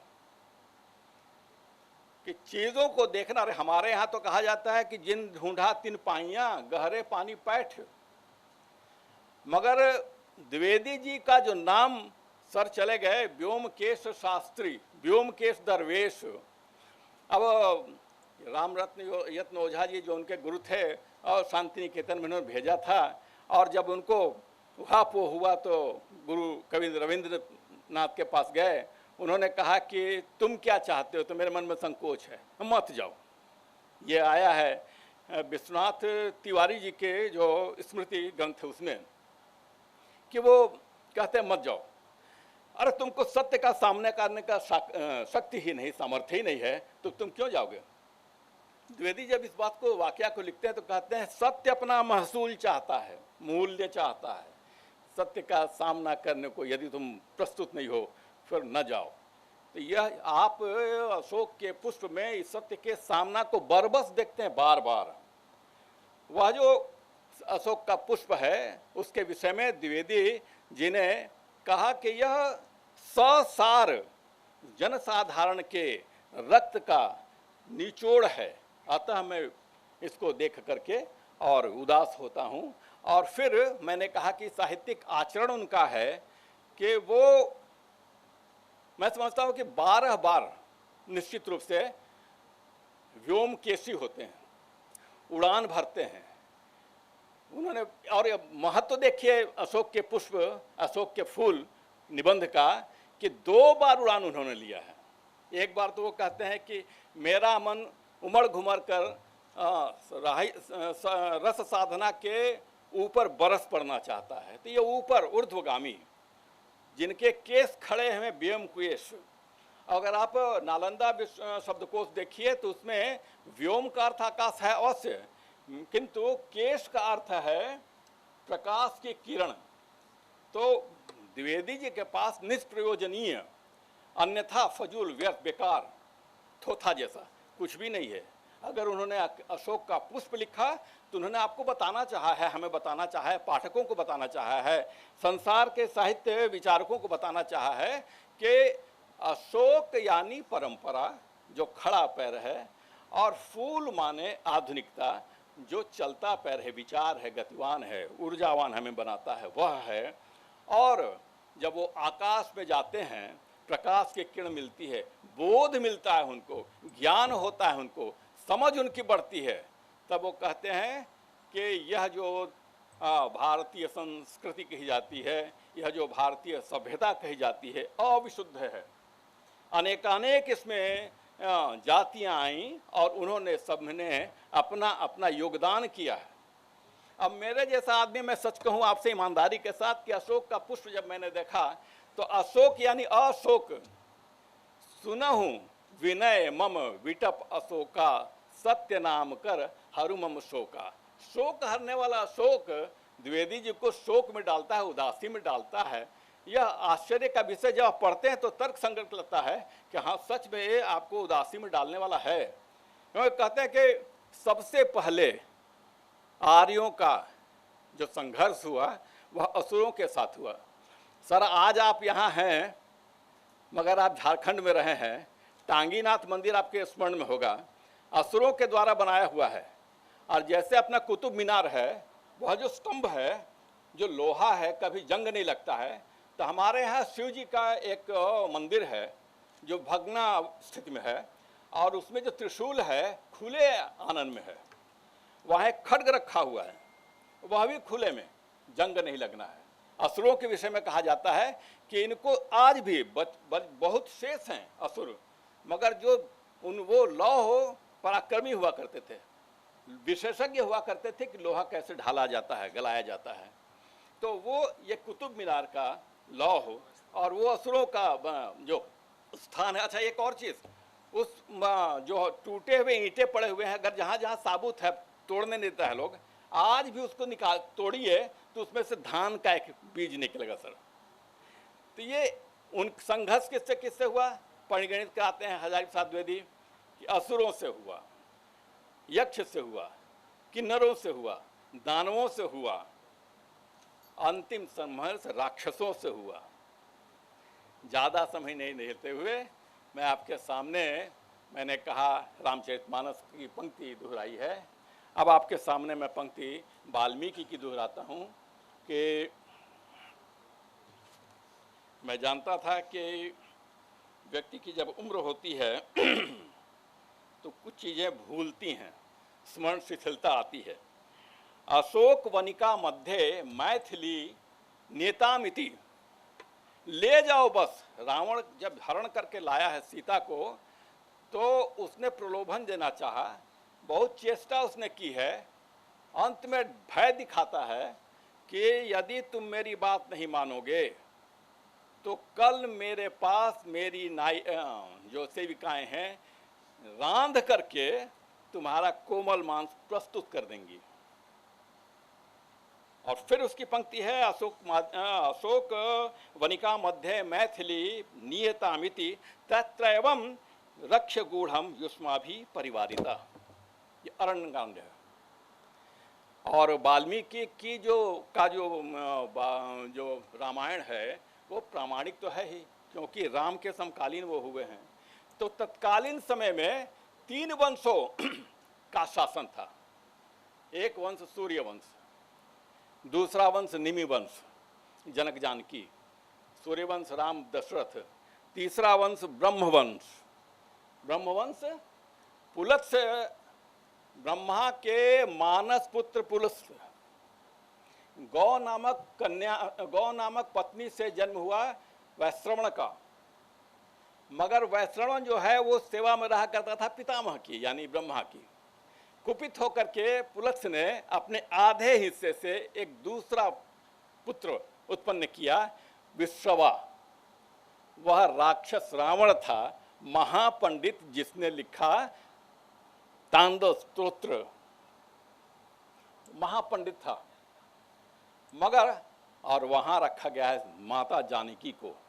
यह मर्यादा आप देख लीजिए, कभी भी हाथ उसने नहीं लगाया, क्योंकि पूर्व घटित घटना हो चुकी है कि उनके किसी के साथ उसने कुछ वैसा ही किया था, बलात् जबरन आचरण, तो श्राप दिया हुआ था उस नारी का कि अगर तुमने आज के बाद किसी भी नारी के साथ बलात् किया तो भस्म हो जाओगे।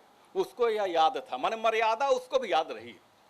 तो जहाँ जहाँ मर्यादा यानी मानव मूल्य, साहित्य जो रखा गया है इसका विषय मेरे पास जो आया था साहित्य मानव मूल्य या मानवीयता, ऐसा कुछ इसका था। अब अशोक के पुष्प केवल है कि जहाँ जहाँ मर्यादा क्षरण होगा मनुष्यता हारेगी। सामंती व्यवस्था में क्या होता है, अनेकानेक जनसाधारण के रक्त का या उनके परिश्रम को व्यर्थ बनाते हुए आप अपना आलिशान आलम खड़ा करते हैं। तो जहाँ जहाँ मानवीयता हारेगी, मानव हताश होगा, वो संस्कृति मर जाएगी, वो युग मर जाएगा। सामंतवादी युग मर गया। राक्षस जिसके सामने कोई टिक नहीं सकता था, भुजबल पर जो उठाता है हिमालय को, अपने मस्तकों को काट करके और प्रसन्न करता है शिव को, तो शिव की ही पूजा हुआ करती थी उस समय। ये तीनों वंश जो थे वो शिव की पूजा किया करते थे। मगर अब जब स्थिति आई है तो वहाँ सभी ये सूर्यवंशी भी, जो राम जी का विवाह होने जा रहा है तो गौरी और शिव की पूजा होती है, वहाँ तो गिरजा पूजन जननी पठाए भी है। और यहाँ आप देखते हैं दूसरी ओर जब अंत आता है तो वो रावण भी उन्हीं की पूजा करता है। निमि वंश वालों की वही हालत है। मगर संतुलन खोजना था, गवेषणा करनी थी, सामंजस्य होना चाहिए था, सर बोल करके गए। आप यहाँ देखेंगे कि संतुलन है, जहाँ मर्यादा है वहाँ पर संतुलन है। सीता वहाँ उपस्थित हैं इसलिए संतुलन है। यहाँ भी अशोक के पुष्प में जितनी भी सभ्यताएं आईं, जितनी भी संस्कृतियाँ आईं, वे मानव मूल्य के क्षरण के कारण बर्बाद हो गईं। यह जो परंपरा है वो समाप्त नहीं होती है। यह जो पुष्प है वो आधुनिकता है। तो हम जो आज यहाँ पर उपस्थित हुए हैं, एक मर्यादा के कारण, मेरे जैसा छोटा व्यक्ति, और यह मुझको मंच मिला सर के सामने अपनी बातें रखने का, और मेरी बहन गौरी ने यह अवसर उपलब्ध कराया।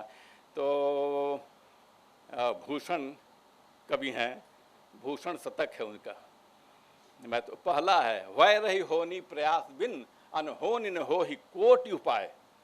1974 में सर मैं प्रथम वर्ष में था एमए का, और अजित कुमार दिल्ली के ही हैं, उनकी पुस्तक आई थी आचार्य रामचंद्र शुक्ल विचार कोश। मैंने देखा तो हमने, चूँकि मेरे प्रिय साहित्यकार रहे द्विवेदी जी, तो मैंने चाहा कि पूछा भी गौरी के जनक से। अच्छा, गौरी के विषय में लोग कहते हैं, मैं तो इसके विषय में यह कहता हूँ, मैंने वहाँ दिया भी अपनी पुस्तक में सर, कि सतयुग में श्रवण कुमार पुरुष रूप में, कुंवारे रूप में, कुमार के रूप में जन्म लिए होंगे। अगर कलयुग में श्रवण कुमार कोई है तो यह कन्या है। जितने दत्तचित्त भाव से इसने, मैंने देखा है, ये आज की इसी के कारण आज ये भूल गई थी पुस्तक पांडुलिपि। अनेक प्रसंग उसमें आया, जाने दीजिए, पुस्तक भी बड़ी अच्छी निकल पाती, नहीं संयोग बैठ पाया। तो मैंने बाद में गौरी से कहा कि भाई, गौरी को मैंने नहीं बताया, मैंने अपने छात्र को बुलाया और छात्र से मैंने कहा कि इसको प्रकाशित करा दो। और मेरे ध्यान में इतना ही था जो कबीर ने कहा है कि जाति न पूछो साधु से, पूछ लीजिए ज्ञान, मोल करो तलवार का, पड़ी रहन दो म्यान। तो झारखंड से छपी, गेटअप भी बहुत अच्छा नहीं है। यदि मैंने देखा होता, मैं पुत्र के पास चला गया था कनाडा, पति पत्नी, तो हार्ड बाउंड होता अगर, तो ये कुछ दूसरे ही दिखती, आकर्षण इसमें होता। तो धरा रहन दो म्यान और मोल करो तलवार का, मैं यही चाहता हूँ, कहता हूँ। और भूषण जी की वही है कि बोलिए तो तब जब बोलने की सिद्धि होए, नहीं तो मौन भय चुप कर बैठिए। मैं शांत मौन बैठता हूँ। आपने मुझको सुना, धन्यवाद। बहुत बहुत धन्यवाद सर आपका। आपने जितनी गहराई से इन चीज़ों पे प्रकाश डाला, तो आपका बहुत बहुत शुक्रिया सर। अब मैं आमंत्रित करूंगा श्री हरिवंश जी को। हम काफ़ी देर से, जितने भी यहाँ पे श्रोता हैं, आपको सुनना चाहते हैं। तो सर, आज हम सब ने, और मेरे लिए भी सौभाग्य था कि शीर्षस्थ मनीषी आदरणीय प्रोफेसर विश्वनाथ त्रिपाठी जी को, जिन्होंने बहुत सुंदर शब्द से कल्पतरु कहकर बहुत ही आदर के साथ, श्रद्धा के साथ आदरणीय द्विवेदी जी को याद किया और उनके बारे में अद्भुत प्रसंग बताए उनके कहने के बाद। और यहाँ खास तौर से द्विवेदी जी के संबंध में और अशोक के फूल निबंध के संबंध में दो बहुत ही विचारपूर्ण संपन्न लोगों के विचार आपने अध्येताओं के सुने। जैसा आपने व्याख्यान से जाना, द्विवेदी जी के साहित्य के जाने माने अध्येता हैं प्रोफेसर विंध्यवासिनी नंदन पांडे जी। उनकी किताब का लोकार्पण भी हुआ। कभी वो वरिष्ठ साहित्यकार प्रोफेसर विनय विश्वास जी ने बहुत विस्तार से बताया। मैं अविनाश जी को भी धन्यवाद देना चाहूँगा। और यहाँ अनेक सभागार में उपस्थित मेरे आत्मीय लोग हैं, डॉक्टर सुरेश ऋतुपर्ण जी समेत, अशोक जी समेत, शायद अशोक जी निकल गए हैं, पर सभी मित्रों को मैं धन्यवाद देना चाहूँगा। और सबसे पहले आचार्य हजारी प्रसाद द्विवेदी मेमोरियल ट्रस्ट के लिए डॉक्टर अपर्णा जी ने जिस तरह से काम किया, उनका आभार व्यक्त करना चाहूँगा। मेरी जो मौजूदा भूमिका है उसमें वैसे भी बोलने की बहुत गुंजाइश नहीं होती, तो मैं बहुत संक्षेप में कुछ चीज़ें आपसे कहूँगा। पर पहले मैं स्पष्ट करना चाहूँगा कि मैं साहित्य का विद्यार्थी नहीं रहा, पाठक रहा, बहुत ही शुष्क विषय का विद्यार्थी रहा, अर्थशास्त्र का। पर क्यों हमें साहित्य जीवन का अभिन्न अंग मानना चाहिए, यह स्व अनुभूति से जो कुछ चीजें मैं महसूस करता हूं वो आपके सामने रखना चाहूंगा। द्विवेदी जी के ही शब्दों में सारे मानव समाज को सुंदर बनाने की साधना का नाम ही साहित्य है। उनकी दृष्टि में मनुष्य की सर्वोत्तम कृति साहित्य है और उसे मनुष्य पद का अधिकारी बने रहने के लिए साहित्य ही एकमात्र सहारा है। आगे वो कहते हैं कि जो जाति साहित्य के सर्वोत्तम रूप को समझ सकती है वह मनुष्यता के सर्वोत्तम रूप को समझ सकती है। इसलिए मनुष्यता के इस रूप को समझने, जानने और आज के इस भौतिक दुनिया में जो चुनौतियां हम सबके सामने उपस्थित हैं, उनको समझने के लिए साहित्य से क्यों हमारा रागात्मक लगाव होना चाहिए। और इस दृष्टि से आचार्य हजारी प्रसाद द्विवेदी जैसे साहित्यकारों का स्मरण जो समाज न करे, वो समाज अपना अतीत भूलकर बिल्कुल वैचारिक दृष्टि से निर्धन हो जाएगा। इसलिए इस आयोजन का महत्व है। अपर्णा जी को इसके लिए भी बहुत साधुवाद और धन्यवाद। फिर साहित्य का हमारे जीवन में क्या महत्व है, द्विवेदी जी के एक निबंध से ही जो मुझे सबसे प्रभावी पैरा मिला। उनके सारे लेखन का कोई एक शब्द नहीं, विचार नहीं जिसे आप कहें कि कम महत्व का है, लेकिन जो मुझे बहुत पसंद आया वो मैं आपके सामने रखना चाहूँगा। जो साहित्य हमारी वैयक्तिक क्षुद्र संकीर्णताओं से हमें ऊपर उठा ले जाए और सामान्य मनुष्यता के साथ एक करा के अनुभव कराए, वही उपदेय है। उसके भाव पक्ष के लिए किसी देश विशेष या काल विशेष की नैतिक आचार परंपरा का मुंह जोहना आवश्यक नहीं है। शब्दों का इस्तेमाल देखिए, मुंह जोहना, क्या सौंदर्य है इन शब्दों के प्रयोग में। हमें दृढ़ता से केवल एक बात पर अटल रहना चाहिए और वह यह कि जिसे काव्य, नाटक या उपन्यास साहित्य कहकर हमें दिया जा रहा है, वह हमें हमारी पशु सामान्य मनोवृत्तियों से ऊपर उठाकर समस्त जगत के सुख दुख को समझने की सहानुभूति में दृष्टि देता है या नहीं। यह अद्भुत वाक्य है।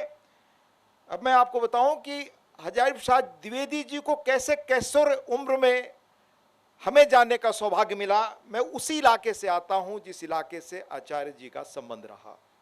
पड़ोस में ही पंडित हजारी प्रसाद द्विवेदी जी, प्रोफेसर भागवत शरण उपाध्याय, आचार्य परशुराम चतुर्वेदी जी, डॉक्टर कृष्ण बिहारी जी, पद्मश्री जी उन्हें हाल में मिला था, अब नहीं रहे, कवि केदारनाथ सिंह जी, केशव प्रसाद मिश्र जी, प्रोफेसर बलदेव उपाध्याय, कृष्णदेव उपाध्याय जी और तनिक दूर के कथाकार अमरकांत और दूधनाथ जी रहे।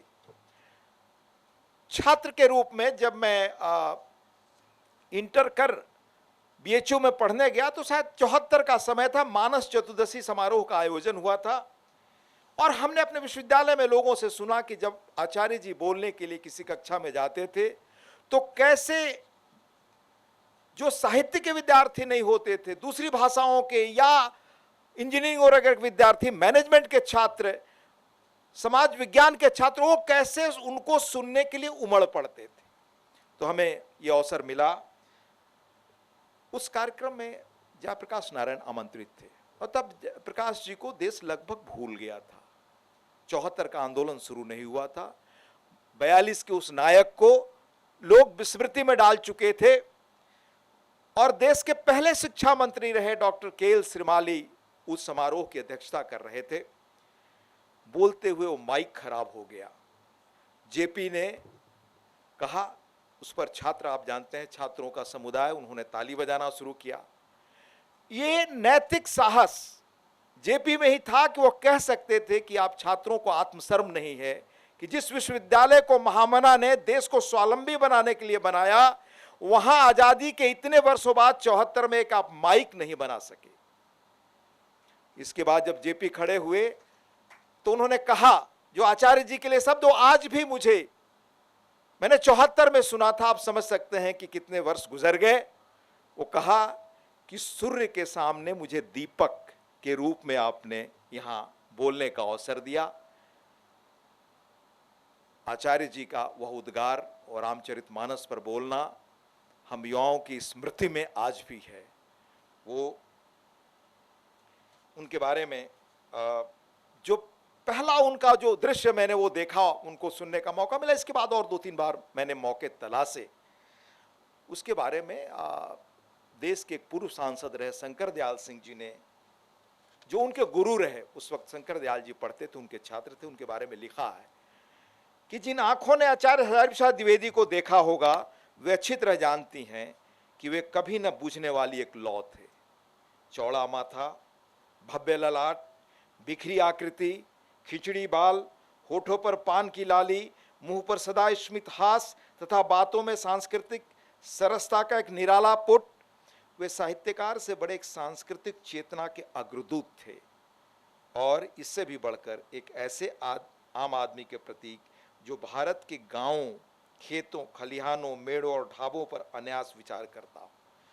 उनके व्यक्तित्व को शंकर दयाल जी ने विचार करते हुए 2-3 चीजें कही कि शांति निकेतन लालित्य ने बलिया के बलियाटिक पने को पीछे ढकेल दिया था। बलियाटिक पने को जो लोग बनारस इलाहाबाद रहे हैं वो जानते हो किस विशेषण के साथ इस्तेमाल किया जाता था। लेकिन उनके साहित्य का मिला जुला स्वर दृढ़ता और सौंदर्य बोधों का युग्म था। उनकी एक बहुत पुरानी रचना थी जिसे मैं पढ़ रहा था लगभग कुछ वर्षों पहले, तो उसकी कुछ पंक्तियां याद रह गई।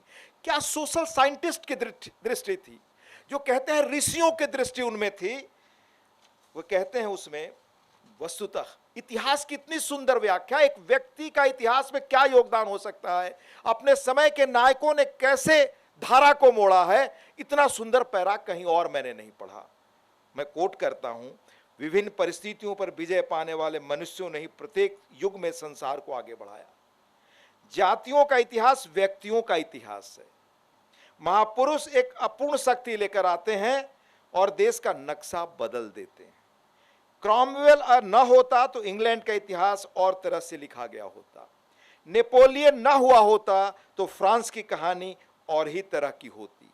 ऐसा देखा गया है कि एक एक शक्तिशाली महापुरुष जाति को एक खास दिशा में, जाति यानी नेशन के संदर्भ में मैं समझ पाता हूं, नेशन को, समाज को, राष्ट्र को एक खास दिशा में अग्रसर करते समय रास्ते में ही चल बसा और वह जाति अपने समस्त जातिगत तथा ऐतिहासिक परंपराओं और अनुकूल परिपार्श्विक परिस्थितियों के बावजूद छिन्न भिन्न मेघमंडल की भांति विलीन हो गई। ये व्यक्ति का रोल इतिहास में होता है। इतना सुंदर विचार शायद इतिहासकारों ने भी एक व्यक्ति का क्या रोल हो सकता है एक समय को बदल सकने में शायद नहीं लिखा। जब वो नहीं रहे तो उनके बारे में प्रभाकर माचवे ने रविवार मशहूर पत्रिका थी उसमें लिखा था, आचार्य हजारी प्रसाद द्विवेदी परंपरा और आधुनिकता के अद्भुत सम्मिश्रण थे। गंभीर विद्वता और परिहास बुद्धि, दर्शन और इतिहास का अगाध ज्ञान और शिशु सुलभ सहजता उनकी कार्ययात्री और भावयात्री प्रतिभा में एक साथ संपूजित थे। उनमें काशी की पंडित परंपरा, ये शंकर दयाल जी ने उल्लेख किया कि उनका व्यक्तित्व कैसा था। बलिया का अपना बलियाटिक संस्कार, शांति निकेतन का सौंदर्य बोध, कबीर का अखड़पन। कबीर पर इतना सुंदर विचार जब पढ़ते हैं हम लोग, तो सामान्य रूप से जो मैंने पढ़ा, मैं कह सकता हूं कि कबीर के व्यक्तित्व का इतना सुंदर और सटीक वर्णन कहीं और पढ़ने को नहीं मिलता। बंगला का लालित्य, संस्कृत की गहनता, बंगाल में जो लोग रहे हैं वो बंगाल के सांस्कृतिक परिवेश को जानते हो, वो द्विवेदी जी में झलकता था। उनके जीवन का सहज अंग था। ज्योतिष का ज्ञान तथा भाषा और शैली की चुहलबाजी एक साथ उनके व्यक्तित्व में गुंथी हुई थी। उनके कई दशकों पहले अशोक के फूल, कल्पलता, विचार और वितर्क, नाखून क्यों बढ़ते हैं, बाण भट्ट की आत्मकथा, चारू चंद्रलेख, नामदास का पोथा पढ़ा। पर हमारे जो पहले संपादक थे, जो उनको बार बार उद्धृत करते थे और अपने संस्मरण में उन्होंने लिखा है कि क्या चीज मुझे, जब जीवन की चुनौतियों का मैंने सामना किया, जब जीवन के अंधेरे पक्ष से मैं गुजर रहा था, तो किन चीजों ने मुझे बल दिया। वो बार बार बाण भट्ट की आत्मकथा की एक पंक्ति को उद्धृत करते हैं, जो जीवन के हर दौर में और हर युग में उतनी ही महत्व की बात है। वो कहते हैं, जो सत्य के लिए किसी से न डरना, गुरु से भी नहीं, मंत्र से भी नहीं, लोक से भी नहीं, वेद से भी नहीं। ये हमारे डॉक्टर धर्मवीर भारती ने न सिर्फ लिखा, बल्कि उन्हें जीते हुए भी मैंने देखा। दूसरा जो महत्वपूर्ण चीज मुझे लगी, अनामदास का पोथा बहुत वर्षों पहले पढ़ रहा था।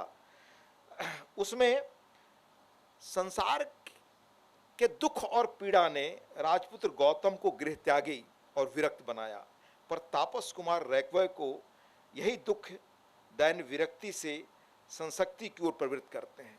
उसको देखिए, उस जिस परिवेश में लिखा गया था, और भारत के निर्माण के दौर को देखिए।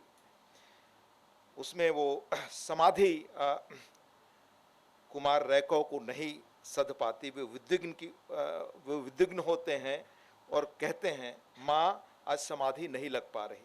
आंखों के सामने केवल भूखे नंगे बच्चे और कातर दृष्टि वाले माताएं दिख रही हैं। ऐसा क्यों हो रहा है माँ? माँ रैक्वय को बताती है, अकेले में आत्माराम या प्राणाराम होना भी एक प्रकार का स्वार्थी है। यह वाक्य है जो रैक्वय की जीवन धारा को बदल देता है और वे समाधि छोड़कर कूद पड़ते हैं जीवन संग्राम में।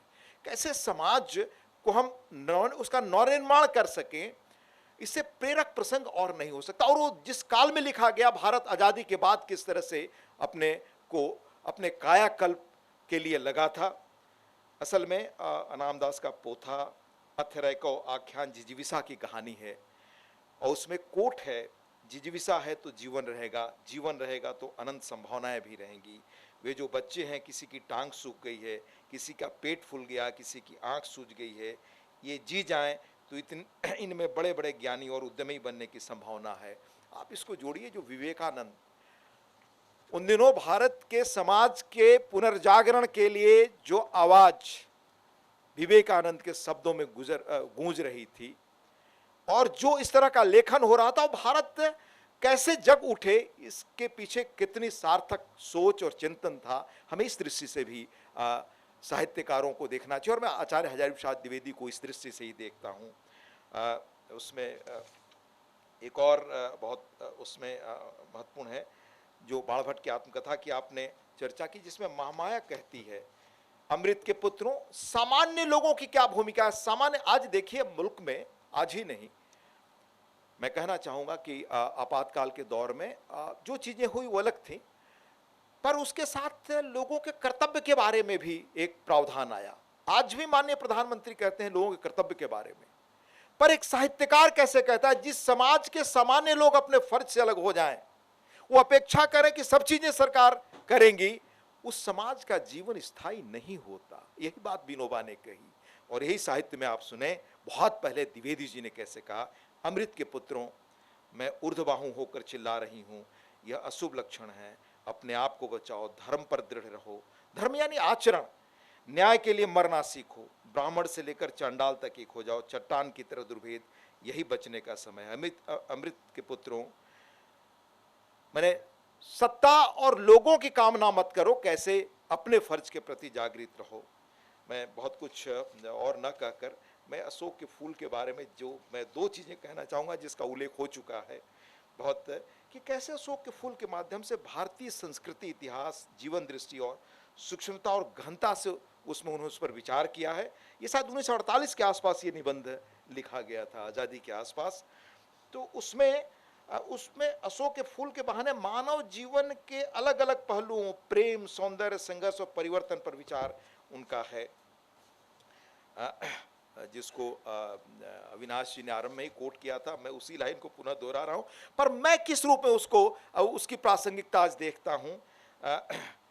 द्विवेदी जी उसमें कहते हैं एक जगह कि दुनिया बड़ी स्वार्थी है, जिसको आपने कई हमारे जो विद्वान वक्ता थे उनसे सुना, केवल उतना ही याद रखती है जितने से स्वार्थ सजता है, बाकी को फेंक कर आगे बढ़ जाती है। शायद अशोक से उसका स्वार्थ नहीं सजता, क्यों उसे वह याद रखती, सारा संस्कार स्वार्थ का अखड़ा ही तो। आप आज की दुनिया में जो कंज्यूमर कल्चर जिसे आप कहते हैं, उपभोक्तावादी संस्कृति, आपने सुना आप लोगों को किस तरह से इसमें अकेलापन, यानी समूह का टूटना, जो पहले परिवार एक संयुक्त होते थे उनका टूटना और एक न्यूक्लियस फैमिली में बदल जाना, इसकी अनिवार्य परिणति है इस कंज्यूमर सोसाइटी की। उसका इतना सुंदर वर्णन कि उसकी प्रतिबिंब क्या है और कोई दूसरा नहीं हो सकता। फिर आपने वो वामन पुराण का हवाला अभी सुना, उसमें उन्होंने जो लिखा है, अंततः उसकी एक लाइन जो अद्भुत है कि स्वर्गीय वस्तुएं भी धरती से मिले बिना मनोहर नहीं होती। ईश्वर को भी अपने पुरुषार्थ, अपने प्रासंगिकता को साबित करने के लिए धरती पर आना पड़ता। यह अब मैं बहुत कुछ कहकर और आपका समय न लूं, मैं सिर्फ इतना लास्ट में कहना चाहूँगा कि अद्भुत द्विवेदी जी का व्यक्तित्व रहा और इतना विलक्षण साहित्यकार, मनीषी साहित्यकार, ऋषि परंपरा का साहित्यकार शायद दूसरा अब तक तो हमने नहीं देखा। बाकी भविष्य के बारे में कुछ कहना सही नहीं होगा। और विश्वनाथ त्रिपाठी जी नहीं हैं, अद्भुत उनकी पुस्तकें, सिर्फ जो द्विवेदी जी पर लिखा उन्होंने वही नहीं, बल्कि उनकी सारी पुस्तकें, लोकवादी तुलसीदास, नंगा तलाई का गांव, गंगा स्नान करने चलोगे, गुरु जी की खेती बाड़ी।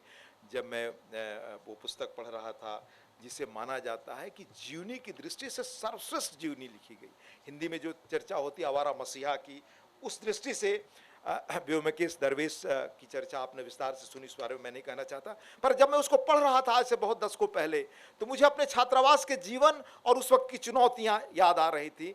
और तब द्विवेदी जी जो कल्प तरु उन्होंने कहा, वो मैं समझ सकता हूं कि किस तरह उनका व्यक्तित्व रहा होगा, क्योंकि जो छात्र वहां रहे उन दिनों परेशानियां जो महसूस करते थे, उसमें कोई व्यक्ति कल्पतरु बनकर खड़ा रहे तो कितना उदार चरित्र होगा, कितना महान होगा, ज्ञान के अलावा व्यक्तित्व और चरित्र में भी। मैं एक चीज का और उल्लेख करूं, विश्वनाथ त्रिपाठी जी को जब मैं पढ़ रहा था आज से लगभग 10-15 वर्ष पहले, एक उनका निबंध पढ़ा, 77-78 के आसपास का है। जनता पार्टी देश में सत्ता में आ गई थी, तो वह गोरखपुर से शायद अपने गांव जा रहे थे ट्रेन से। उस ट्रेन की यात्रा करते हुए जो अद्भुत विवरण उन्होंने लिखा कि हमने आजादी का क्या अर्थ समझा, कैसे पग पग पर ट्रेन को रोक देना, बिना टिकट यात्रा करना। कोई सोशल साइंटिस्ट भी उतने बेहतर तरीके से उस समय का प्रतिबिंब नहीं लिख सकता। और मैं मानता हूं कि साहित्य जो है अपने समय के मूल्यों का सर्वश्रेष्ठ प्रतिबिंब है। जैसे मैं आपको कहूं, जब मैं बड़ा हो रहा था तो मैं साहित्य से इस समाज को समझा, सोशल साइंटिस्टों को पढ़कर नहीं समझा। फणीश्वरनाथ रेणु का मैला आंचल, हमारे श्रीलाल शुक्ल की राग दरबारी, आधा गांव राही मासूम रजा का, शिवप्रसाद सिंह का अलग अलग बैतरणी, छात्र राजनीति के लिए भी उन्होंने एक अलग से पुस्तक लिखी थी, एक है बहुत मशहूर उनकी किताब। तो उस वक्त की सामाजिक, राजनीतिक, आर्थिक स्थिति समझने के लिए और समाज की मनोवृत्ति को समझने के लिए किसी सोशल साइंटिस्ट को पढ़ने की जरूरत नहीं। उसी तरह से भारत के नवनिर्माण के दौर में, भारत जो जब आज़ाद होने के क्रम में था, उस वक्त भारत कैसे बने, क्या हो, क्या प्राचीन मूल्यों की प्रासंगिकता है, उसमें जो कुछ बेहतर हो सकता था, वो तो द्विवेदी जी ने लिखा ही। पर जो विश्वनाथ त्रिपाठी जी का वो निबंध है वो अद्भुत है, उस समय के दौर को समझते हुए 77 के बाद को, कि हमारा मानस कैसा, सामान्य लोगों का मानस कैसा। मुझे लगता है कि विश्वनाथ जी ने ही उस प्रसंग को, आपने सुना, व्योमकेश दरवेश में लिखा है कि उनकी किस तरह का उनका व्यक्तित्व था आचार्य जी का। कहते हैं माता जी, पंडित द्विवेदी जी की पत्नी के हवाले से बताते हैं विश्वनाथ जी कि द्विवेदी जी एक एक दिन में 16 घंटे पढ़ते थे, लेकिन उनकी पढ़ाई का एक तरीका था, रात को बिजली जलाकर पढ़ो, कोई बात नहीं थी। अगर अपना कमरा अलग होता, रात को बिजली चलते रहने से परिवार के सदस्यों को नींद नहीं आती। पंडित जी कमरे से बाहर या कमरे में ही लालटेन जलाकर पढ़ते, बिजली गुल रखते। बात अपने में बहुत क्रांतिकारी नहीं है, किंतु चरित्र की उस विशेषता को प्रकट करती है जो अपने कारण किसी को कष्ट नहीं देना चाहती। ये उनका चरित्र था। दूसरा प्रसंग, एक बार हिंदी की बड़ी मशहूर पत्रिका थी बालकृष्ण राव, जिसका संपादन करते थे।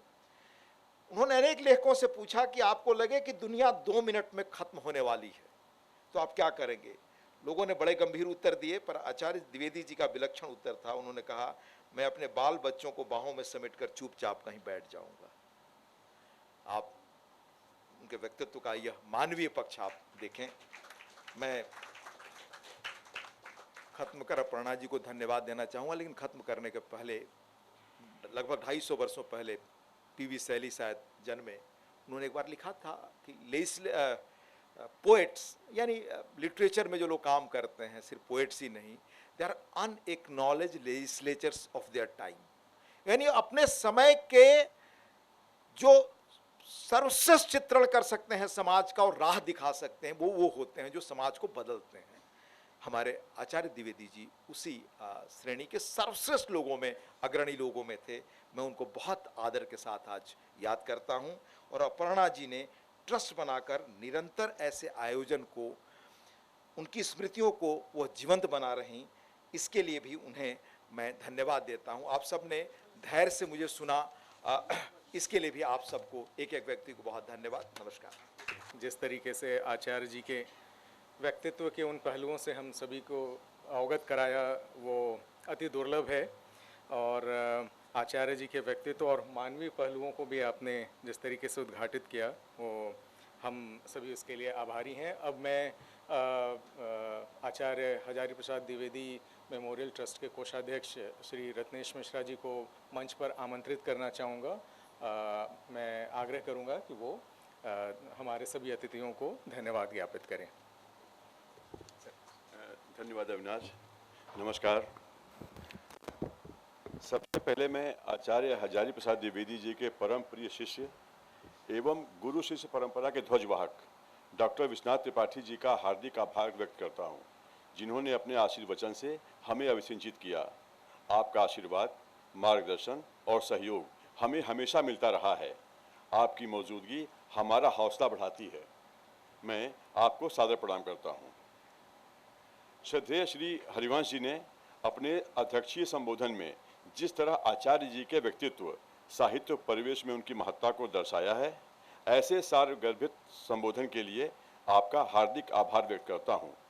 तमाम व्यस्तताओं के बीच यहां पधारने के लिए और कार्यक्रम की अध्यक्षता स्वीकार करने के लिए मैं आपको बहुत बहुत धन्यवाद देता हूं, आपको प्रणाम करता हूं।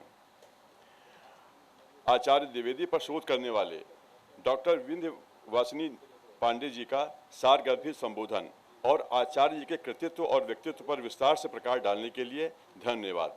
आप इस कार्यक्रम में शामिल होने के लिए खास तौर से रांची से पधारे हैं, इसके लिए भी हम आपका विशेष आभार व्यक्त करते हैं। साथ ही पुस्तक के विमोचन की बहुत बहुत बधाई। प्रोफेसर विनय विश्वास जी, आप डॉक्टर विश्वनाथ त्रिपाठी जी के शिष्य हैं। जब हम आपका संबोधन सुन रहे थे तो लग रहा था कि मानो गुरु जी यानी विश्वनाथ त्रिपाठी जी ने अपने शिष्य में, आप में वही तेज डाला है जो उन्हें उनके आचार्य ने से मिला था उनको। ऐसे भावपूर्ण सारगर्भित भाषण के लिए धन्यवाद। दिल्ली विश्वविद्यालय दक्षिणी परिसर के हिंदी विभाग के अध्यक्ष प्रोफेसर अनिल राय जी का, जामिया विश्वविद्यालय के प्रोफेसर नीरज कुमार जी का, अलीगढ़ मुस्लिम विश्वविद्यालय के प्रोफेसर वेद प्रकाश जी का यहाँ पधारने के लिए हार्दिक धन्यवाद। राजकमल प्रकाशन के प्रमुख अशोक माहेश्वरी जी का धन्यवाद करता हूँ, जिनका हमें पग पग पर सहयोग व मार्गदर्शन मिलता रहा है। सफल मंच संचालन के लिए छोटे भाई अविनाश चंद्रा को बहुत बहुत बधाई देता हूं और उनके उज्जवल भविष्य की कामना करता हूं। हिंदी साहित्य और पत्रकारिता दो विभिन्न आयाम हैं, लेकिन एक दूसरे के बिना अधूरे हैं। यहाँ आए पत्रकार बंधुओं का के प्रति भी मैं आभार व्यक्त करता हूँ। मैं सभागार में उपस्थित सभी अतिथियों का आभार व्यक्त करता हूँ। हमें भविष्य में भी आपसे ऐसे ही सहयोग और आशीर्वाद की अपेक्षा है।